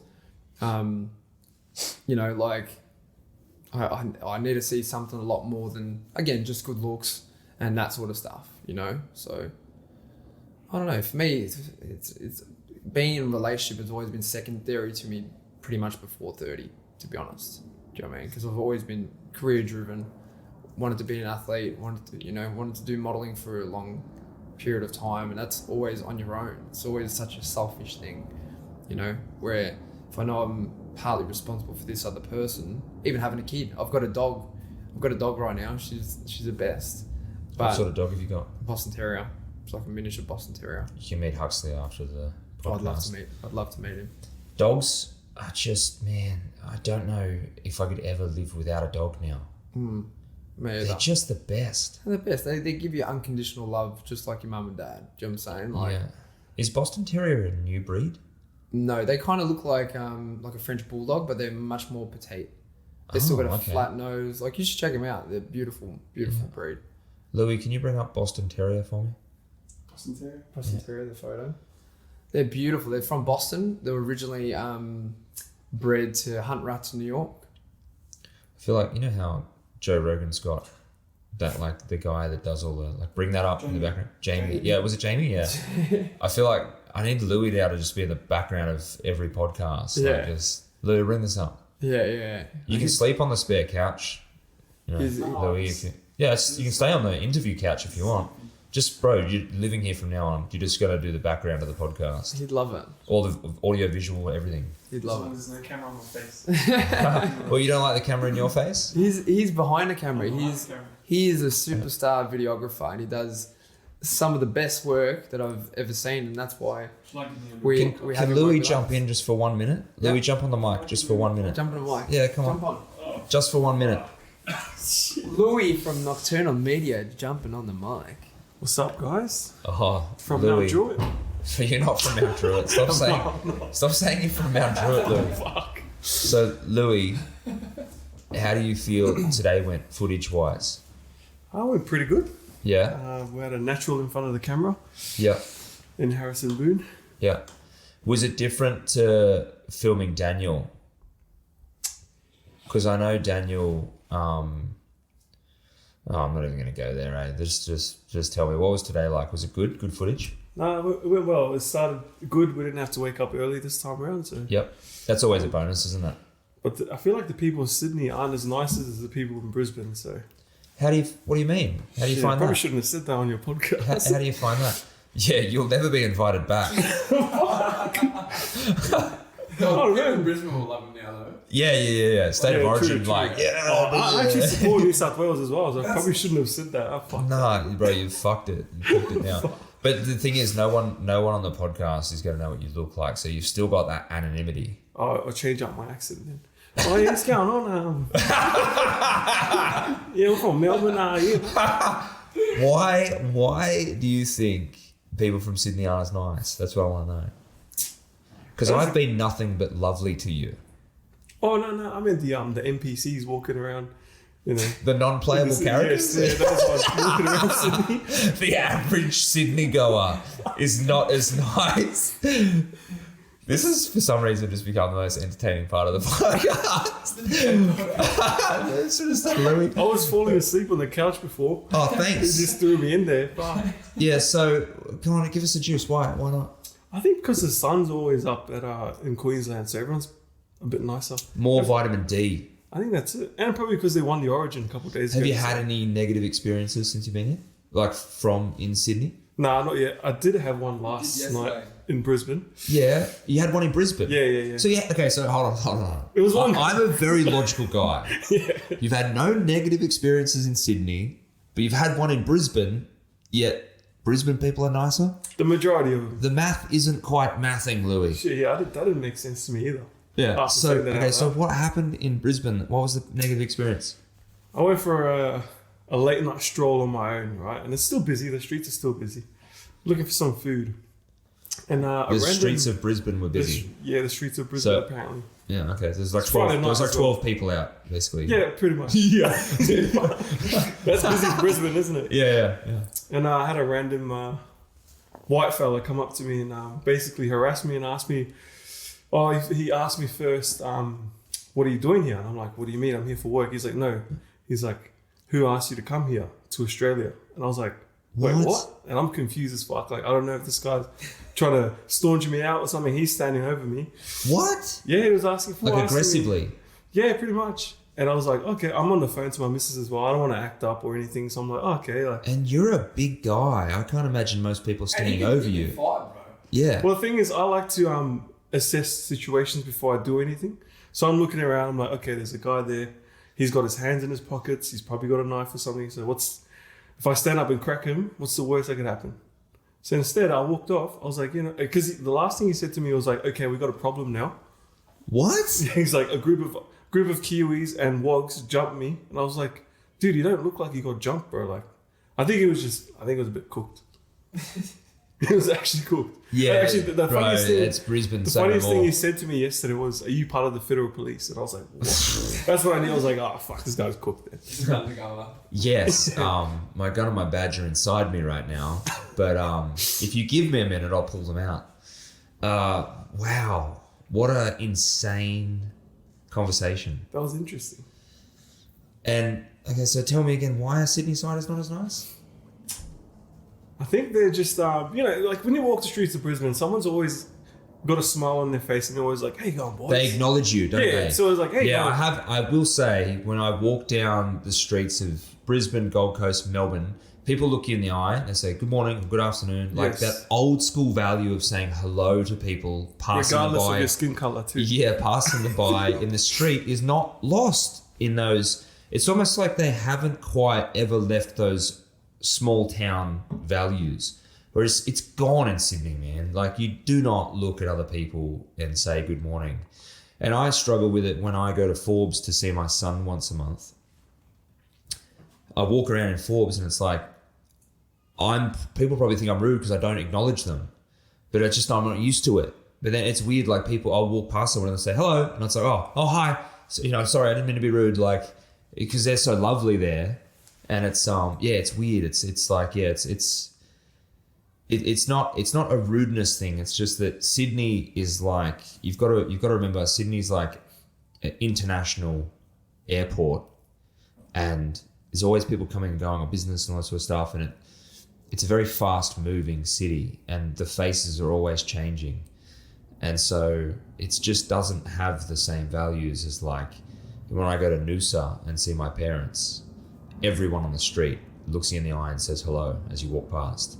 There you go. And just Sydney doesn't have that anymore. But it's not because we're rude. It's just because, we've got places to be and money to make. Undies to sell. Yeah. Yeah. Thank you, Louis. Thank you You're for welcome. sitting Thank on the you for podcast having me, because I almost sharing fell this. asleep. And- I'll switch back to Antoni. The underlying punchline of that is people of Sydney need to be nicer and acknowledge people again. You need to get back to those old school values. Yes, sir. And not ever ask someone why they came to Australia. That's so fucked, and I'm so sorry that happened. It's definitely a country that's accepting of everyone. Well, it's probably one of the most multicultural places on the planet. 100%, for sure. For that to happen, he's just some cooked idiot. Like, Louis, I'm sorry that happened, bro. He wasn't even... Was he wearing shoes, Louis? Barely. Yeah. Barely. Yeah. So, like, one shoe or... What do you call them here? Thongs here. Thongs? Thongs, yeah. Yeah, thongs in winter. Say no more, man. Yeah. Middle of winter wearing thongs. Crazy. Yeah. Must be. Yeah. It's weird how warm meth makes you, though. You know what I mean? Evidently. Yeah. You Evidently. just don't feel the cold. Shorts, no shirt, thongs. You know what's funny? I got a little story, just quickly. Yeah. I read a story of this soldier, World War II, got separated from his unit. He was a sniper. And he had all of the amphetamines for his, I don't know what you call them, platoon, right? I don't know, for some reason, people on Because the they front were lines on in World War II. gear, yeah. They were in, it was like obviously somewhere quite cold. Yeah. And he had all of these amphetamines for him and his troop. I don't know why they were taking amphetamines, probably to stay up for huge amounts of time. Yeah. Anyway, and this guy, I'll try and link the story somehow, but this guy took all of the amphetamines, went on like a fucking 4 or 5 day bender and took out like 30 people on his own. God. Yeah, so just imagine like this cracked up European dude running through the That snow. probably would have just- made the perfect soldier back then, Well, tell me Captain America isn't an advertisement for steroids. Look me in the eye and tell me Captain America was not advertising steroids. He's a dude, weedy little dude. They jab a bunch of syringes into him. Next minute, he's like He's Captain superhuman. America. Yeah. Yeah. Yeah. Do I look like I'm on the gear? On the gear? No. Are you on the gear? I'm not. But I just thought I'd ask because I'm struggling to walk through doors these days. I've got to walk in sideways. Yeah, we had to Smart. butter up the front door so that you could slip We in. did. I slid in. Yeah. And then you continued to slide down the hallway like a worm. It Yeah. was weird. I don't know why I'd done that. Wasn't even struggling to get in at that point. Just I'm not on the sliding. gear anymore. I've slimmed right down. Yeah. Feeling good, feeling look- dangerous, you're feeling looking- athletic. You're looking really athletic at the moment, bro. Well, you naturally have an athletic frame. Yeah, I'm like I'm not the powerlifting type of guy.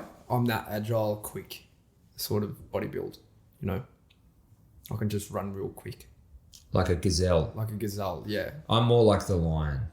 I'm like a snow leopard. Right. If I was an animal, what would you be? What would I be? Yeah, Grizzly. I'd be a grizzly, grizzly bro. bear. Yeah, look how hairy I am. Yeah, you. And I'm a large guy. I was gonna say, I reckon before the fight we shave your legs. Why? Would that help in the fight? 100%, it makes you more aerodynamic. Yeah, I'd probably lose a kilo just in hair. There you go. No, I'm telling you, you probably would. Okay, all right, so Yeah. I'm down. Yeah. Are you going to physically shave me, or do I have to do it before I come in? Depends where we're shaving. We're shaving a gooch, or we're just shaving the legs. The whole thing. I want to be hairless for the fight. Maybe ask your girlfriend for the gooch. I thought you'd do anything to promote this fight. And now it's like I feel like we're at our first speed Like that hump. is almost everything. Just I don't want to go near the gooch area. Why not? It's a gooch. Shave my gooch, bro. Don't be gay. I don't want to shave your gooch. I don't want to shave your gooch. You know what I'm saying? It doesn't come. It doesn't come in the promoter's job description. One of my unfortunately. favorite things is like telling someone to do something that's really gay and then saying at the end of it, "Don't be gay." Can you even say that anymore? Yeah, I don't give a fuck. It's my podcast. Oh. The gays don't listen to this. Oh, okay. Reality television. Yes, Last thing. Let's get back to that. So, the challenges that the people you hooked up with, blah, blah, blah. What I want to know is, with production and all the things that you went through in producing the show, do you feel like what you saw on the show was reflective of your experience? Oh, that's a Watching you back on television, do you feel like it was accurate? I think, well, you know, they're obviously getting 24 hours of footage of you per day. Yeah, I kind of reckon, yeah, they got bits and pieces, but it wasn't my true personality, I guess. You know, there was so many little things that I said that I thought would have made the cut and just didn't. There was a couple of funny moments that showed a bit more of my funny side rather than, you know, just trying to be, you know, that guy who just, you know, try to stir up the whole house, basically, you know. Did they try and portray you more as a villain? A little bit, yeah. And there was a situation where I said something off camera. Oh, this was like the first or second day, and I got put with a girl that I came runner up with. And I said to this guy, and you know, guys sometimes, girls do it as well, you know, like everyone does it. They're like, what do you rate that person out of 10? Girls would never. You know what I mean? And this was happening off microphone, off camera. And I said this to this guy. He brought it up on the show? He brought it up on the show. Dog. To another guy, and then they used it in a game, like a truth or dare game, and it came up like, who said this about this person? And then it was me, and it literally got like close to 2 million views on TikTok. Well, that's good. It was like, oh my God, I can't believe he said she wasn't a 10. It's like, come on, bro. You know what I'm saying? Like, and that's that editing process where they can make you look like a complete dick. You know, when it was just a fun off comment off camera that this guy chose to mention when we were getting filmed. Mate, one of the worst moments on my show was when one of the girls was calling herself a 10 and I was just sitting there cringing like... Oh, you can't call yourself a 10. I was like, really? Do you think? Like a 10? Really? And anyone that refers to themselves as a 10 is usually not a 10. Well, maybe deep down inside we all think we're, you know, a 10. But... Do you think you're a 10? Do I think I'm a 10? I don't think I'm a 10, no. I think there's better looking guys out there. I've worked with a lot of very good looking guys in the modelling world. I definitely was very jealous at some point. I'm like, that guy's genetically just perfect. But he'd probably think the same. Everyone's got their own, I guess, self-image things that they think about. You know? You're definitely a good looking guy. Likewise. But there's always like, fuck. I mean, look at, for just an example off the top of my head, look at Duncan, who I was on the show with. Yeah. I mean... The guy looks like God spent a little bit extra time making him that day. And then was probably kind of hungover from that and then made me the following day. Yeah. You know what I mean? Yeah. Same. Same. Yeah. But the thing is, I'm not the one going around telling people I'm a fucking 10. No. Right? Like, I feel like that's just the most hubris thing you can do. Yeah. It's not an attractive thing to even say out loud. It's not. That's the thing that just she didn't saying get. that, if you said you're a 10, you're now immediately a 7 or a 6. Bro, I don't care if that's a good example. Can't think of a girl off the top of my head or a guy, but I just think like if someone, even if they were really good looking, if they referred to themselves as a 10, you're immediately now. Yeah, but now I'm looking for all the imperfections. Instantly. You've opened it up. You've opened it up. You've opened up that conversation in that person's head now. Yes. You know? And man, does a 10 what is it like? This is a good question. Okay, so I feel like most people out there sit below a 5. Like the average community person, the average person on the street is either a 5 or less.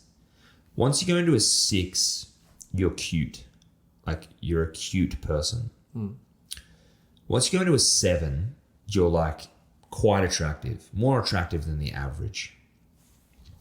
an 8, that's like people that part-time model, people that have had opportunities because of their looks. Like 8's very attractive. 9 is going into like, bro, that's like you start to get paid for how good looking you are. Like that's, you know, you're booking gigs, you know, you're becoming well known. Like 9s are hard to not notice. And I'd say a 10 is like someone who is professionally good looking, like top of the, like A-list celebrities are 10s, right? Like, yeah, supermodels. Cara Delevingne, I'd say she's a 10. And I've seen her in real life. She's gorgeous. Yeah. Any of the Victoria's Secret models, I'd say they're 10s. That for me is a 10, right? Yeah. You know who I thought was a 10 when I was a kid? Jen Hawkins. Oh, bro, easy 10. Come on. She was Easy 10. and natural beauty. Do you know what I'm saying? That's a 10. Yeah. You know? Jen Hawkins was fucking hot. Or Yeah. Still is fucking hot. Should be really But- often. Jen Hawkins prime, like, bro. Yeah. Wow. You know what I thought was a 10? Crystal Foskett, who was like, she was on Big Brother. Okay. Big fakies. Don't know who that is. Weird for me that she was a brunette as well. Okay. I thought she was a 10. Who was your like childhood growing up crush? Megan Fox, bro. Oh, dude, Transformers Megan. Yeah. Wow. Nah, She just came on that Transformers scene. Megan, bro. Yeah, Megan Fox, bro. She was even hot on 2.5 Men. Yeah. But then she was too young. Once she got onto Transformers, that was like, Transformers. bro, that was next level, right? She went up levels there. But I still think, okay, controversial opinion, I still would rate Megan Fox on Transformers as a 9. Okay. I still don't give her quite a 10 status. Maybe there is no 10s. Maybe there is no 10s. Do you know what I'm saying? There's Maybe 10s. there's no 10s. I think there's 10s. Okay. Yeah. I'm trying to think of Adriana Lima. She's a 10. But then now you're going into Victoria's Secret. That's what I'm saying. Secret models. Bro, most of the, like, pretty much any of the Victoria's Secret models, Honestly, they were bro, 10s. They were 10s. Working in the modeling industry, people get judged exactly how you're saying. Do you know what I'm Yes. saying? Like, Yes. I remember walking into a I'm just trying to give a realistic scale to the idea, the notion of a 10. Yeah. Right? Like, Victoria's Secret model is the female 10, I would say. And then, what's the male equivalent of that? Like, male fitness models. Like, guys that are on the front cover of, like, GQ magazine with, like, six-pack ripped abs and chiseled jawlines. Like, Chris Evans, I would say he's a male 10. Chris Hemsworth, a male 10. Like, that's a male 10. Shredded bloke, big muscles, really good features on his face. That's a 10, Yeah. right? I'd give myself a solid, I'd say 6. really. Yeah. So 6. I'll give you an 8. I'll give you 1 if you keep saying stuff like that. 8 no.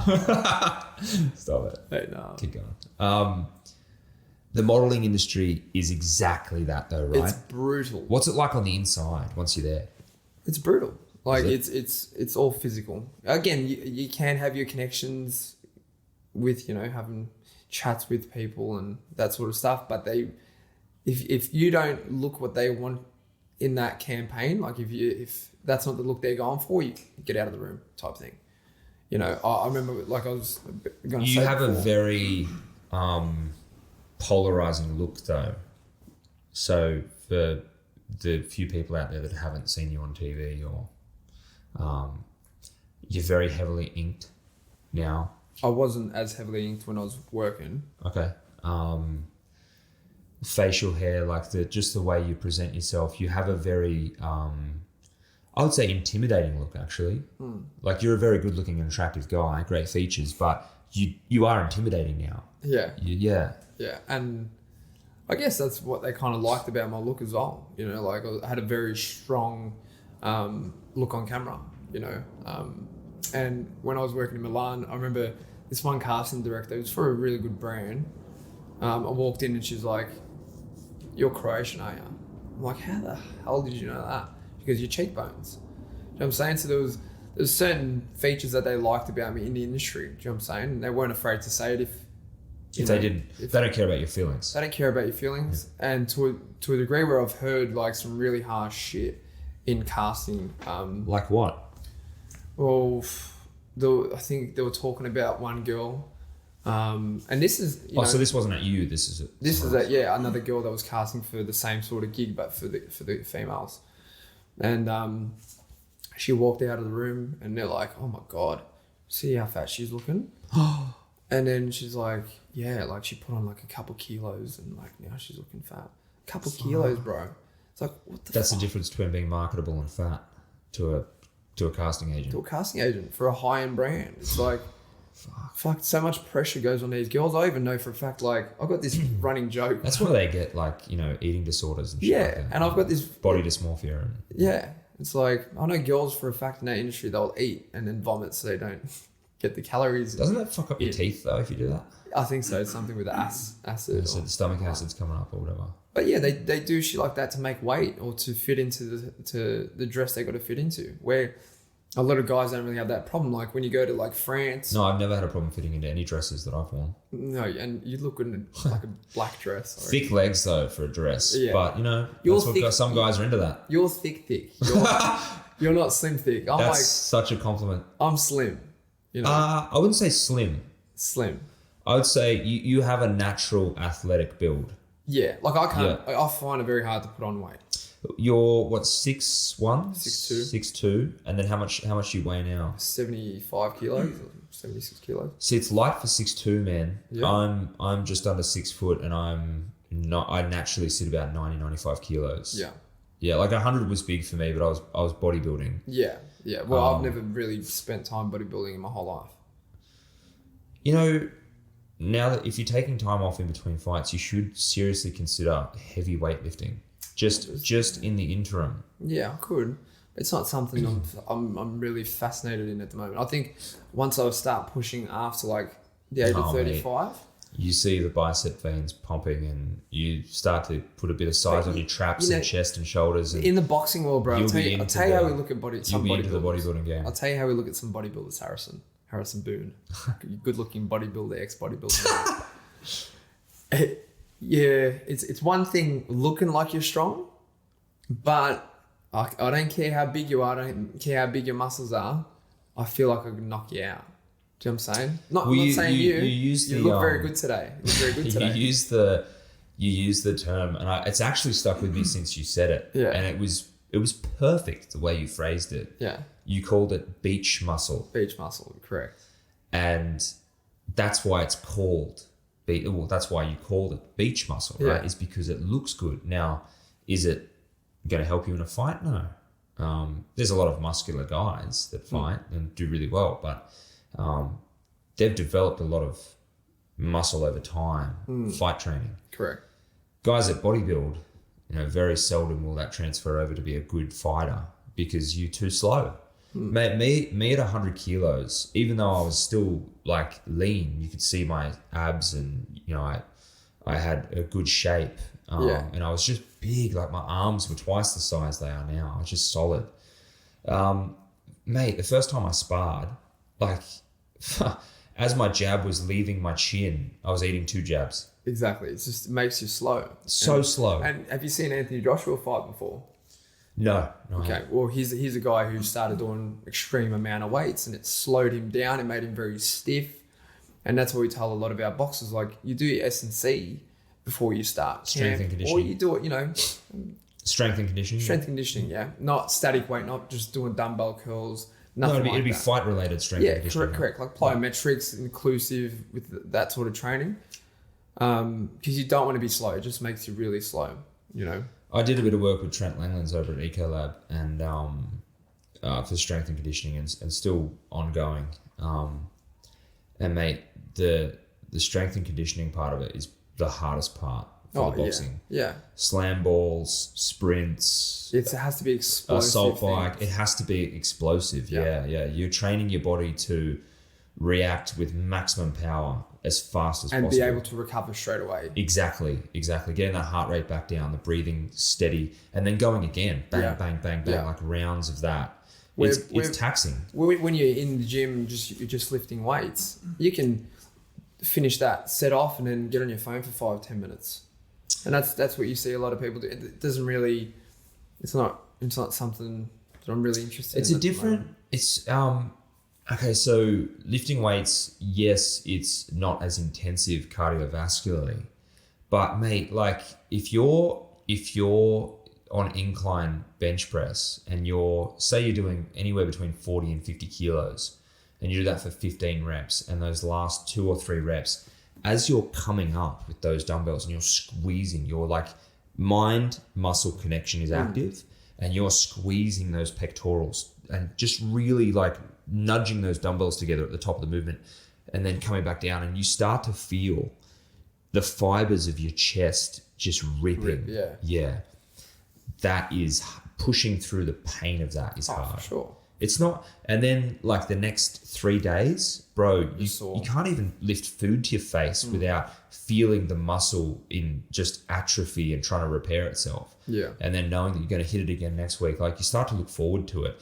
And it's a different kind of training. And then really where the addictive part of that comes in is when you start seeing then the size of the muscle developing and you start going like, fuck, my shoulders look big. Getting bigger. Look at my traps.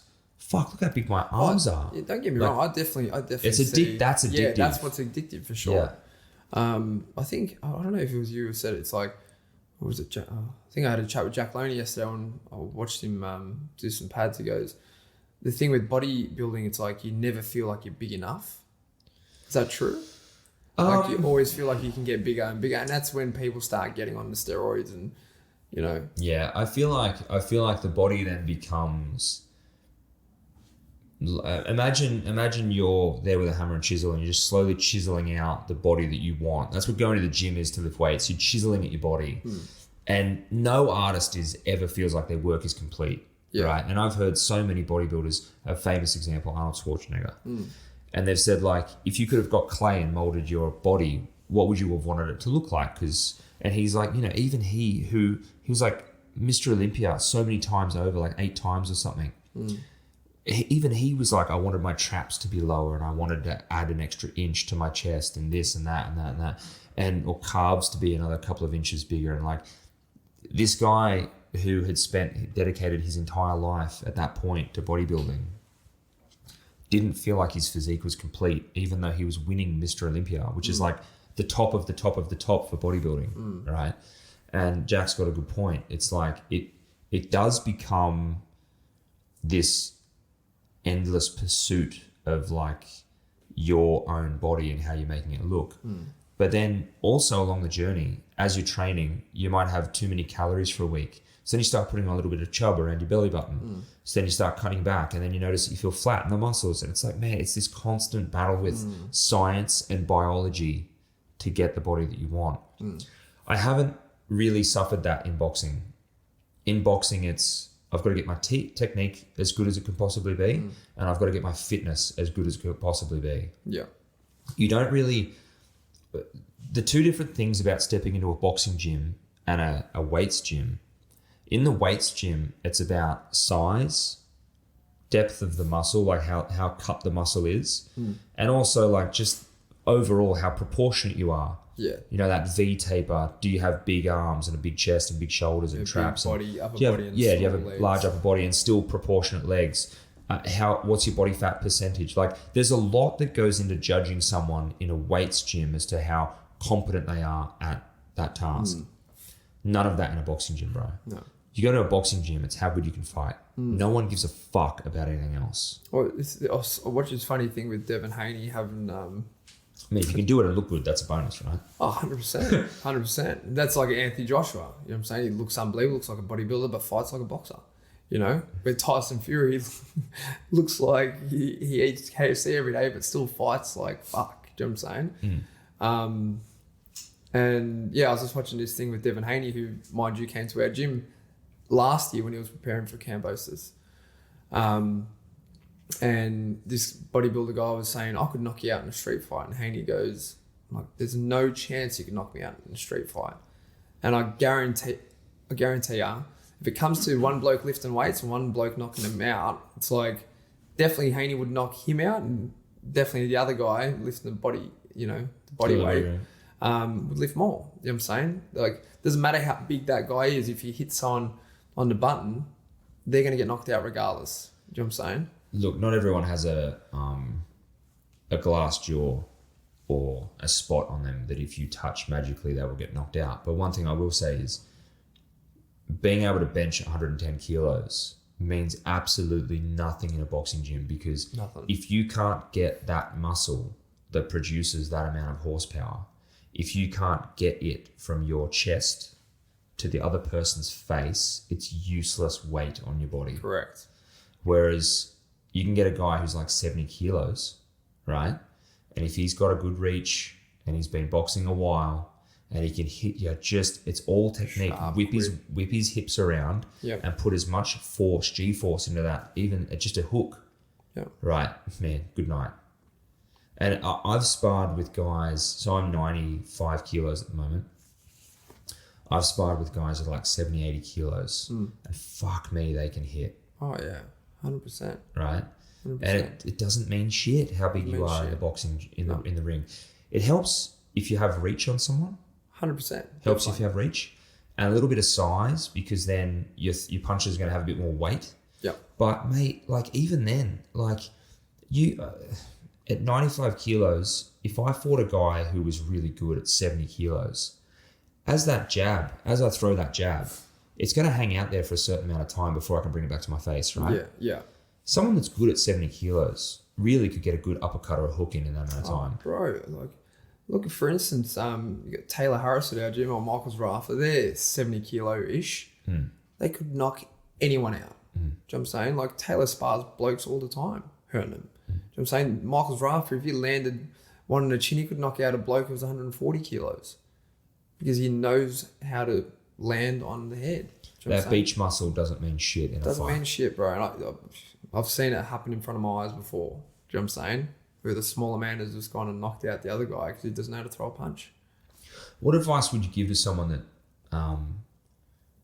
wants to get into the art of boxing, that wants to learn to defend themselves? Yeah. Because I've done martial arts before. I've done Krav Maga and things like that. And man, nothing compares to boxing in terms of being able to handle yourself in a real life, say, bar fight situation. Yeah. I feel like if you're a good boxer, then it's very hard for someone who does any other form of martial art really to get you in a real world self-defense situation. Yeah. It's something that I'm planning on in the next couple of years to get like a program in schools, you know, like I really want... Teaching kids to punch each other. No, I want to... or shit, if they're in some sort of physical harm, for sure. Do you know what I'm saying? Like, I've been in situations like that when I was a kid, and thank God I knew how to defend myself. I was even modelling in Milan when I had two guys try to rob me. Try to like pull a knife on me and knock them straight out. Didn't even think about it. Yeah. Do you know what I'm saying? You pull a knife on me, I'm going to either run... That's obviously your best option. Fight or flight, right? Yeah, fight or flight, you know? But I definitely want the next generation to know how to defend themselves, because it's something that can be useful for the rest of your life, and it's something that this art form, you will never forget how to do it. You'll never forget how to throw a right hand after you do this camp.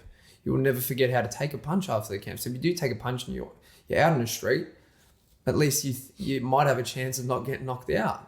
And not only that, when you walk into a room, you've got this aura where you're calm, nothing's really going to frustrate you or get you too upset, where someone who doesn't know how to fight and has never done the discipline before, they're usually the loudest ones in the room. Yeah, just a bit of self-confidence, right? The self-confidence, exactly. You feel like you can handle yourself in any situation, you know? It's better to be a warrior in a garden than a gardener in a war. Correct. Exactly right, bro. Perfectly said. And that's what, you know, I love people, you know, from the ages of 5 coming in through the gym all the way through to our oldest member who's like 70 years old. Anyone can learn it. That's what's beautiful about the sport.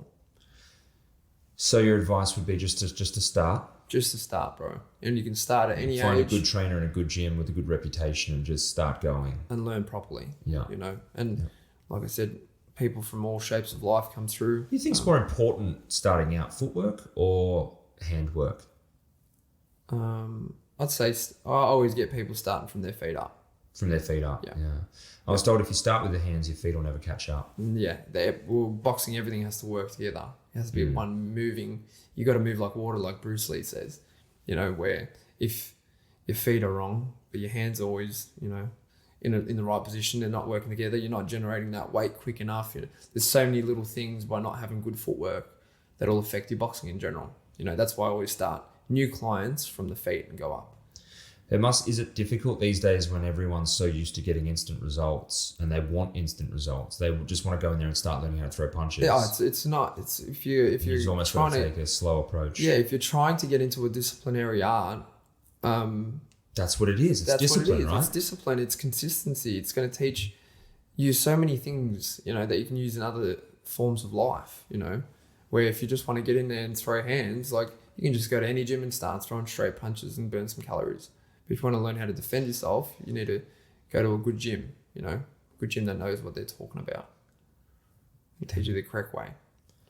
And then what advice would you give to someone who is leading up to a fight, right? Started going to the gym, has started implementing the basics.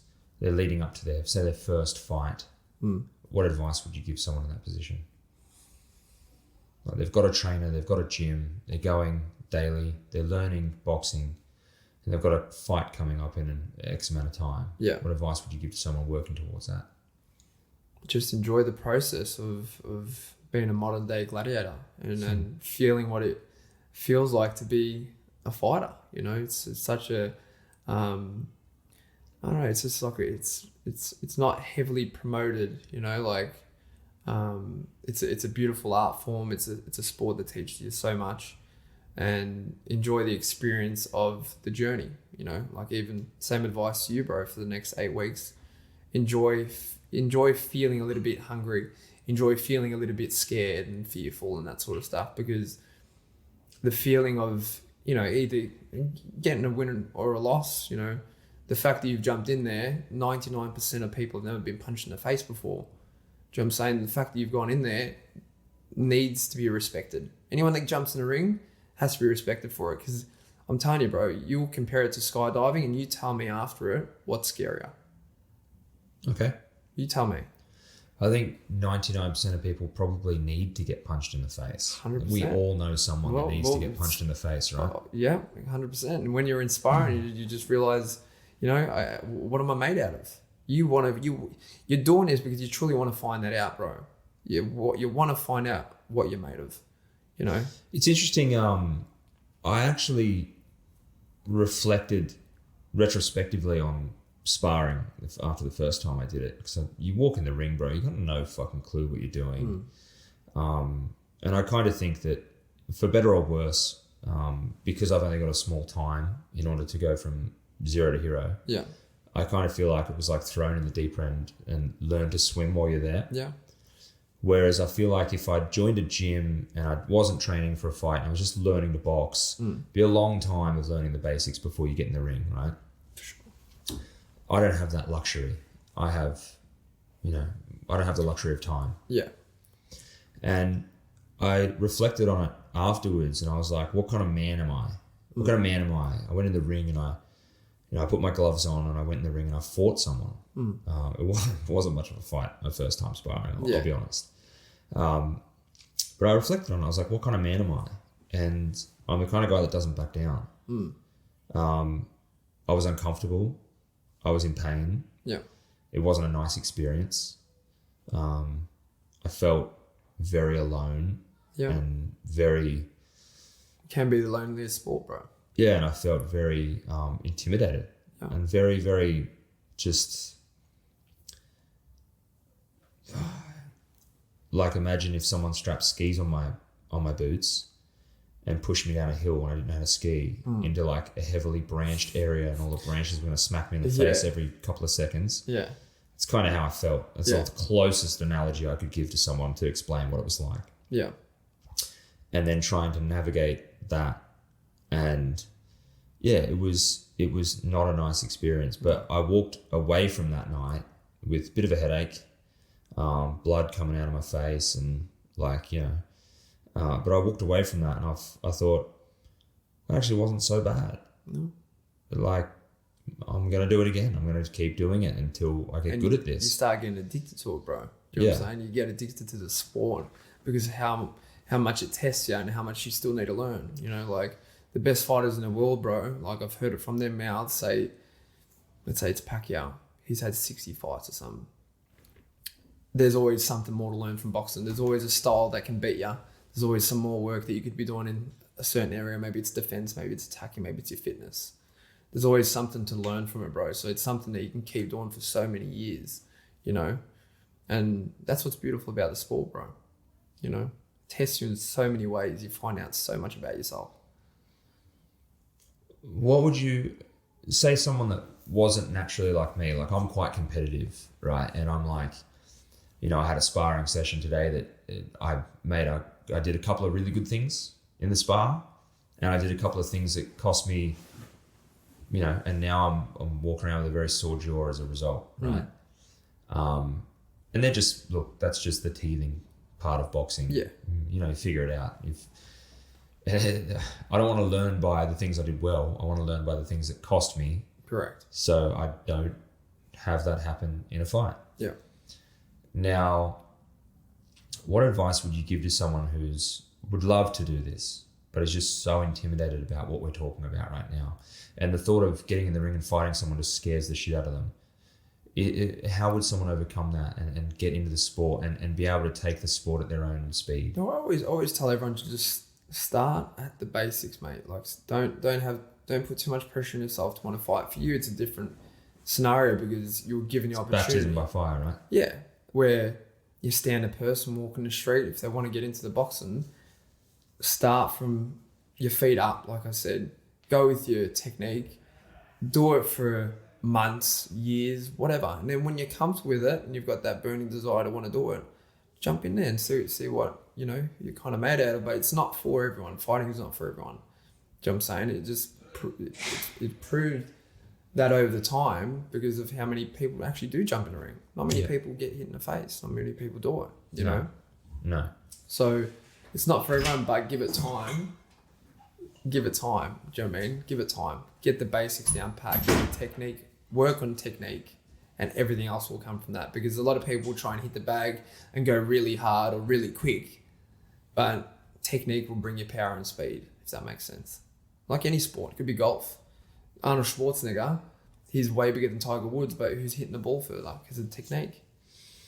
I kind of feel like Arnold Schwarzenegger in his prime could have picked up Tiger Woods and then hit the ball with Tiger Woods. Maybe. Yeah. But Tiger Woods still might hit that ball further. Yeah, sure. You know what I mean? Yeah. With the golf club. Yeah, look, I think my advice as a beginner in the sport to any other people out there that want to give it a go is just be humble, walk in the gym and just be super humble, super appreciative of any help because people will help you. 100%. People want to help. Boxing gyms have people from every part of life, bro. That's what's beautiful about it. We're accepting of everyone. That's what I love about a gym. People want to help you. People want to see you do well in life. It takes a very bitter person to want to drag you down. Most people I've encountered in the world are happy to help and want to see you do well. Exactly. So if you want to get into the sport, it's an amazing sport. It's not all bad. It's not all scary. You can take it at your own pace. Correct. Walk into the gym, be super humble, super appreciative of everyone and the help that they give you. Yeah. And just pick it up. And it will start, change bro. your Like life. you said before, just start. The fitness aspect of it will change your life because you can't do one without the other. Like boxing will hold you accountable to fitness, right? You can't go into a boxing gym and learn to box and not be at least pressured to do some fitness in your own spare time outside of the gym. Exactly. They go hand in hand. Because if you struggle in that one class, you'd be like, oh, shit, maybe I should be running a little bit more. And for people that struggle with motivation, the classes will become increasingly harder as you develop. Exactly. Which will put more pressure on you to become fit outside of those classes or outside of sparring or whatever it is that you and your trainer are doing at the time.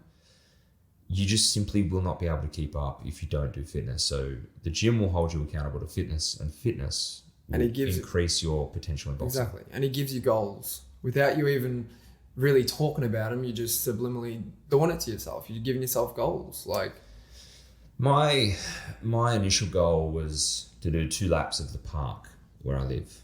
And once I did that, my goal was to run to the beach and back. Now I do that easy. Now my goals are to run to the beach, do hill sprints at the beach, and then run home. And my next goals are to run to the beach, do hill sprints, run home, and then on alternating days do hill sprints, and then maybe do a long walk or something in the afternoon before I go to sparring. But my training is becoming more and more and more intense, and now I'm excelling and going way beyond what I thought my body was capable of. Yep. Because, like I said before, boxing will hold you accountable to And fitness. honestly, bro, it's a credit to you because before, this specimen next to me, Lewis, come to film you today, knowing that you only picked a sport up a month ago, like properly anyways, it was outstanding to see how good you actually developed, Inside of a month. Inside of a month. And obviously Steve Rados at Bono Boxing Club is a great coach, and he's had previous celebrities train with him. Brilliant coach with everything under pro fighter, so he knows the game. And Bondi Boxing Club is a brilliant gym set up. Brilliant gym. for They have boxing. some of the best pros in And Australia. Steve is training me to the lead up to the fight, and a brilliant guy and a brilliant trainer as And well. he's very honest with you. And when you're taking someone to battle, you have to be brutally honest. You can't sugarcoat nothing. You need to tell them exactly how it is, and you need to guide them to what they should be doing. If you're feeling a little bit tired one day, it's his job and your job. It's definitely your job too. But Well, it's look, his I've job to hired push you. Steve to do a job. Exactly. And the only one that really gets in the way of his job is me. Exactly. Right. It's His you job- ver- his job it's- is me. It's you versus you, bro, every day. His job is me. And I've probably heard "I don't care" come out of Steve's mouth. The first. So I've been training with Steve for 2 weeks now. Yeah. 2 or 3 weeks. I don't know, mate. I've been hitting that a lot lately. And the first time I went to Steve, we were just doing pad work. And Yeah. I was so unfit for boxing that during the rounds of pad work, I couldn't even keep my hands up. And I couldn't physically hold my hands up to my head anymore. Yeah. And Steve's like, "I don't care. Put your hands up." Yeah. "I don't care. Yeah. Throw your hands. Let's go. 1, 2. Because Hook. him saying Uppercut. that is going to save you from copping punches in 8 weeks. In the fight. And you right? don't even know it. But that's his job. Exactly. And he's brilliant at his job. It's a really, really good And job. that's what I was saying to you, bro. It's a mental thing too, bro. It's a Yeah, but it's what how I you- was leading to is that he is a tough love instructor. Yeah. I've been to other instructors where it's love. They're very soft with you. It's all we're going to take it at our own pace. But I don't need that. I need baptism by fire shit. And Steve's good at that. He will take you from nothing to fighting ready in 8 weeks. That's his job. And he's a specialist at it, bro. He's very good. I've seen him do it in such a small amount of time. Like, if anyone out there wants to learn how to box in Sydney, go learn with Steve Radosh at Bondo Boxing Club. The guys down there are fucking great. I've never seen it before. It takes a very good trainer and someone who's very patient to do the stuff that he does. And what you were saying before about how impressed you were and how I've come along in a month, mate, really, I wasn't really doing that much before I came to Steve. So really, it's more like 3 weeks, 2 weeks, right? And he's taken a guy who had, I would say, a basic idea in 2 weeks to what you saw today. Yeah. Really, effectively, that was Steve. Yeah. So that compliment really isn't for me; it's for him. Yeah, for both of you. Remember, you're putting in the work and so is he. I'm putting in the work, but really, I just see myself as the mold of clay. He's the artist, bro. Yeah. He's the one that's chiseling away at it, like we were talking about before. Really, it's me, but he's the guy chiseling away all the He's weaknesses. Customato and you're Mike Tyson. Cuss would have been cool to train with, I reckon. Oh, he Back in his was a life. master. We call it tapering in boxing. It's when you taper someone's mind to think a certain way, especially when you're fighting, And I just think he is great at doing that. And I've seen his work before, and I've seen it with you today. He's doing a phenomenal job, So credit to you, bro, because you're putting in the hard work, bro. You're doing extra bits. You're going for your runs. You're listening to what he's saying. He could be telling you to do these things. As a coach, he can't do it for you. He can only tell you what you need to be doing. If you're not doing it, remember, train hard and fight easy. Don't train easy then fight hard No, Do you know no, what I'm saying? no. And yeah, you're right. It's not like Steve's rocking up at my house at 5 a.m. and pulling me out of bed. I've got to do it. He's got I've his got to own do the work. family. He's got his own things to worry about. Yeah. You know? Steve, if you're listening, that is the level of service I would probably expect from a really great trainer. But we've got to do what we've got to do. Yeah. I think the pulling you out of bed service is a little bit more expensive. Yeah. But no, he's great. And he'd probably be sitting there shaking his head right now listening to this. But he's great. And he's great, bro. And outside of the boxing gym, a really, really great guy. Yeah. A father like me. And you'll notice a lot of boxers are very balanced individuals. He'd be someone, if I'd met him outside, I would have thought just a very meek and mild-mannered guy. But then I can imagine it being on the receiving end of him in a boxing ring, you'd see a different person. Yeah. His last fight was a knockout, by the way. I actually, to be quite honest, the amount of training we've been doing, it's all focused on me. I haven't even really looked into his history. I was actually kind of saving it more towards after the fight. I kind of wanted to know more about him personally after the fight. Yeah.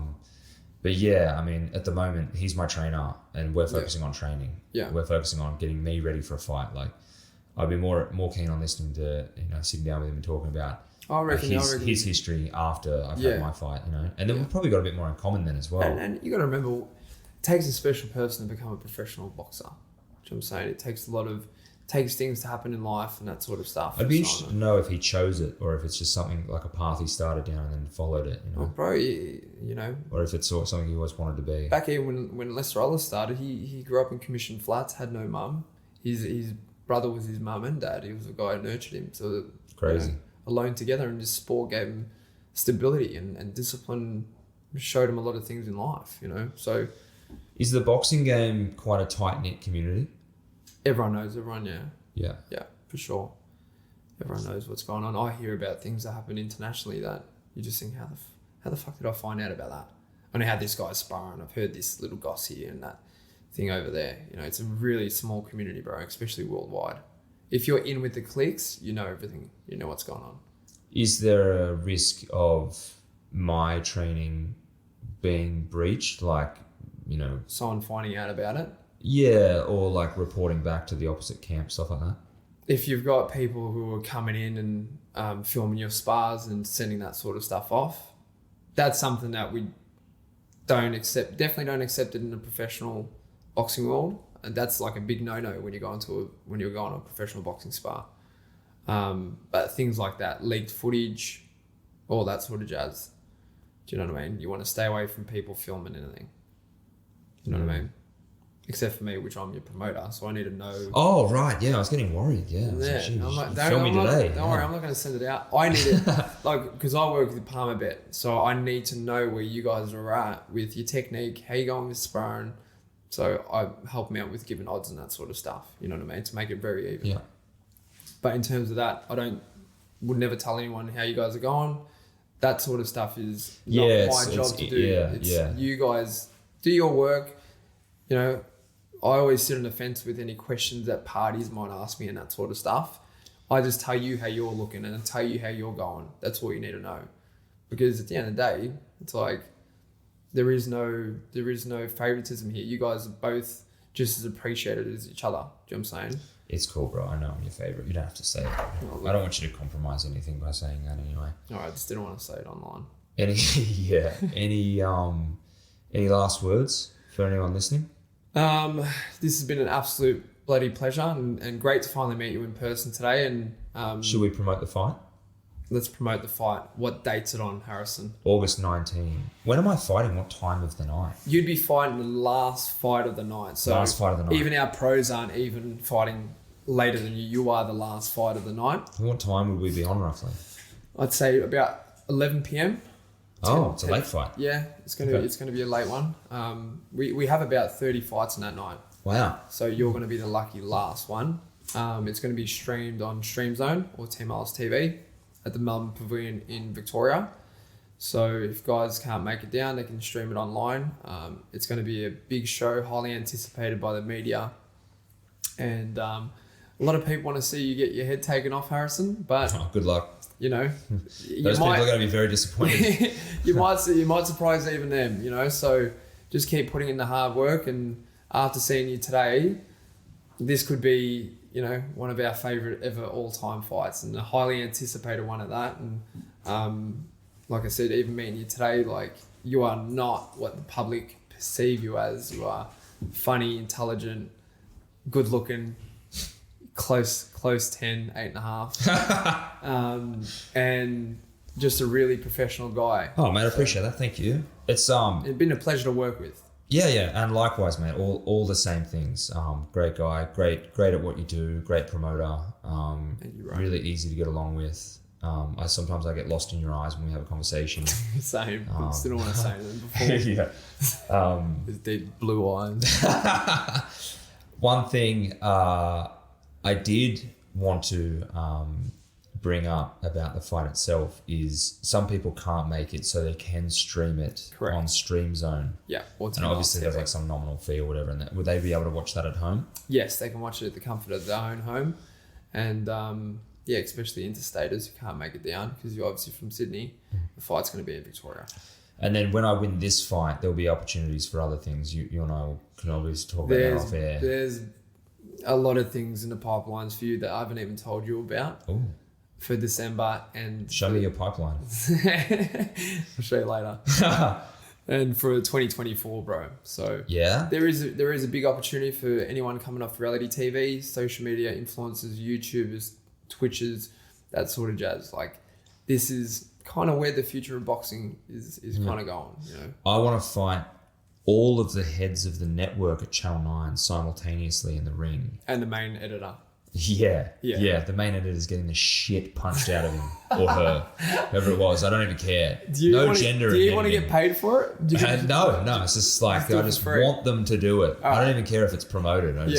No worries. But it's funny you said about the edit before, or at least me personally in real life. The reason you say that stuff is because you actually had a chance to get to know me. And a lot of people don't get that chance. They just see me on television. And that's the problem. I work with a lot of guys in the entertainment industry, and people always have these, you know, things that they think about people on TV. It's like, but you don't even know him. What are you saying? Oh, I think he's a dumbass, or I think he's fucking rude. It's like, you haven't. How would you know? You don't even know. Like, that's just it's just a very, like Louis said before, it's an NPC type thing to say. Yeah. You know, like, you don't know that person. You don't know. Louis come in with a couple of big hits. He did. A couple one-liners. Yeah.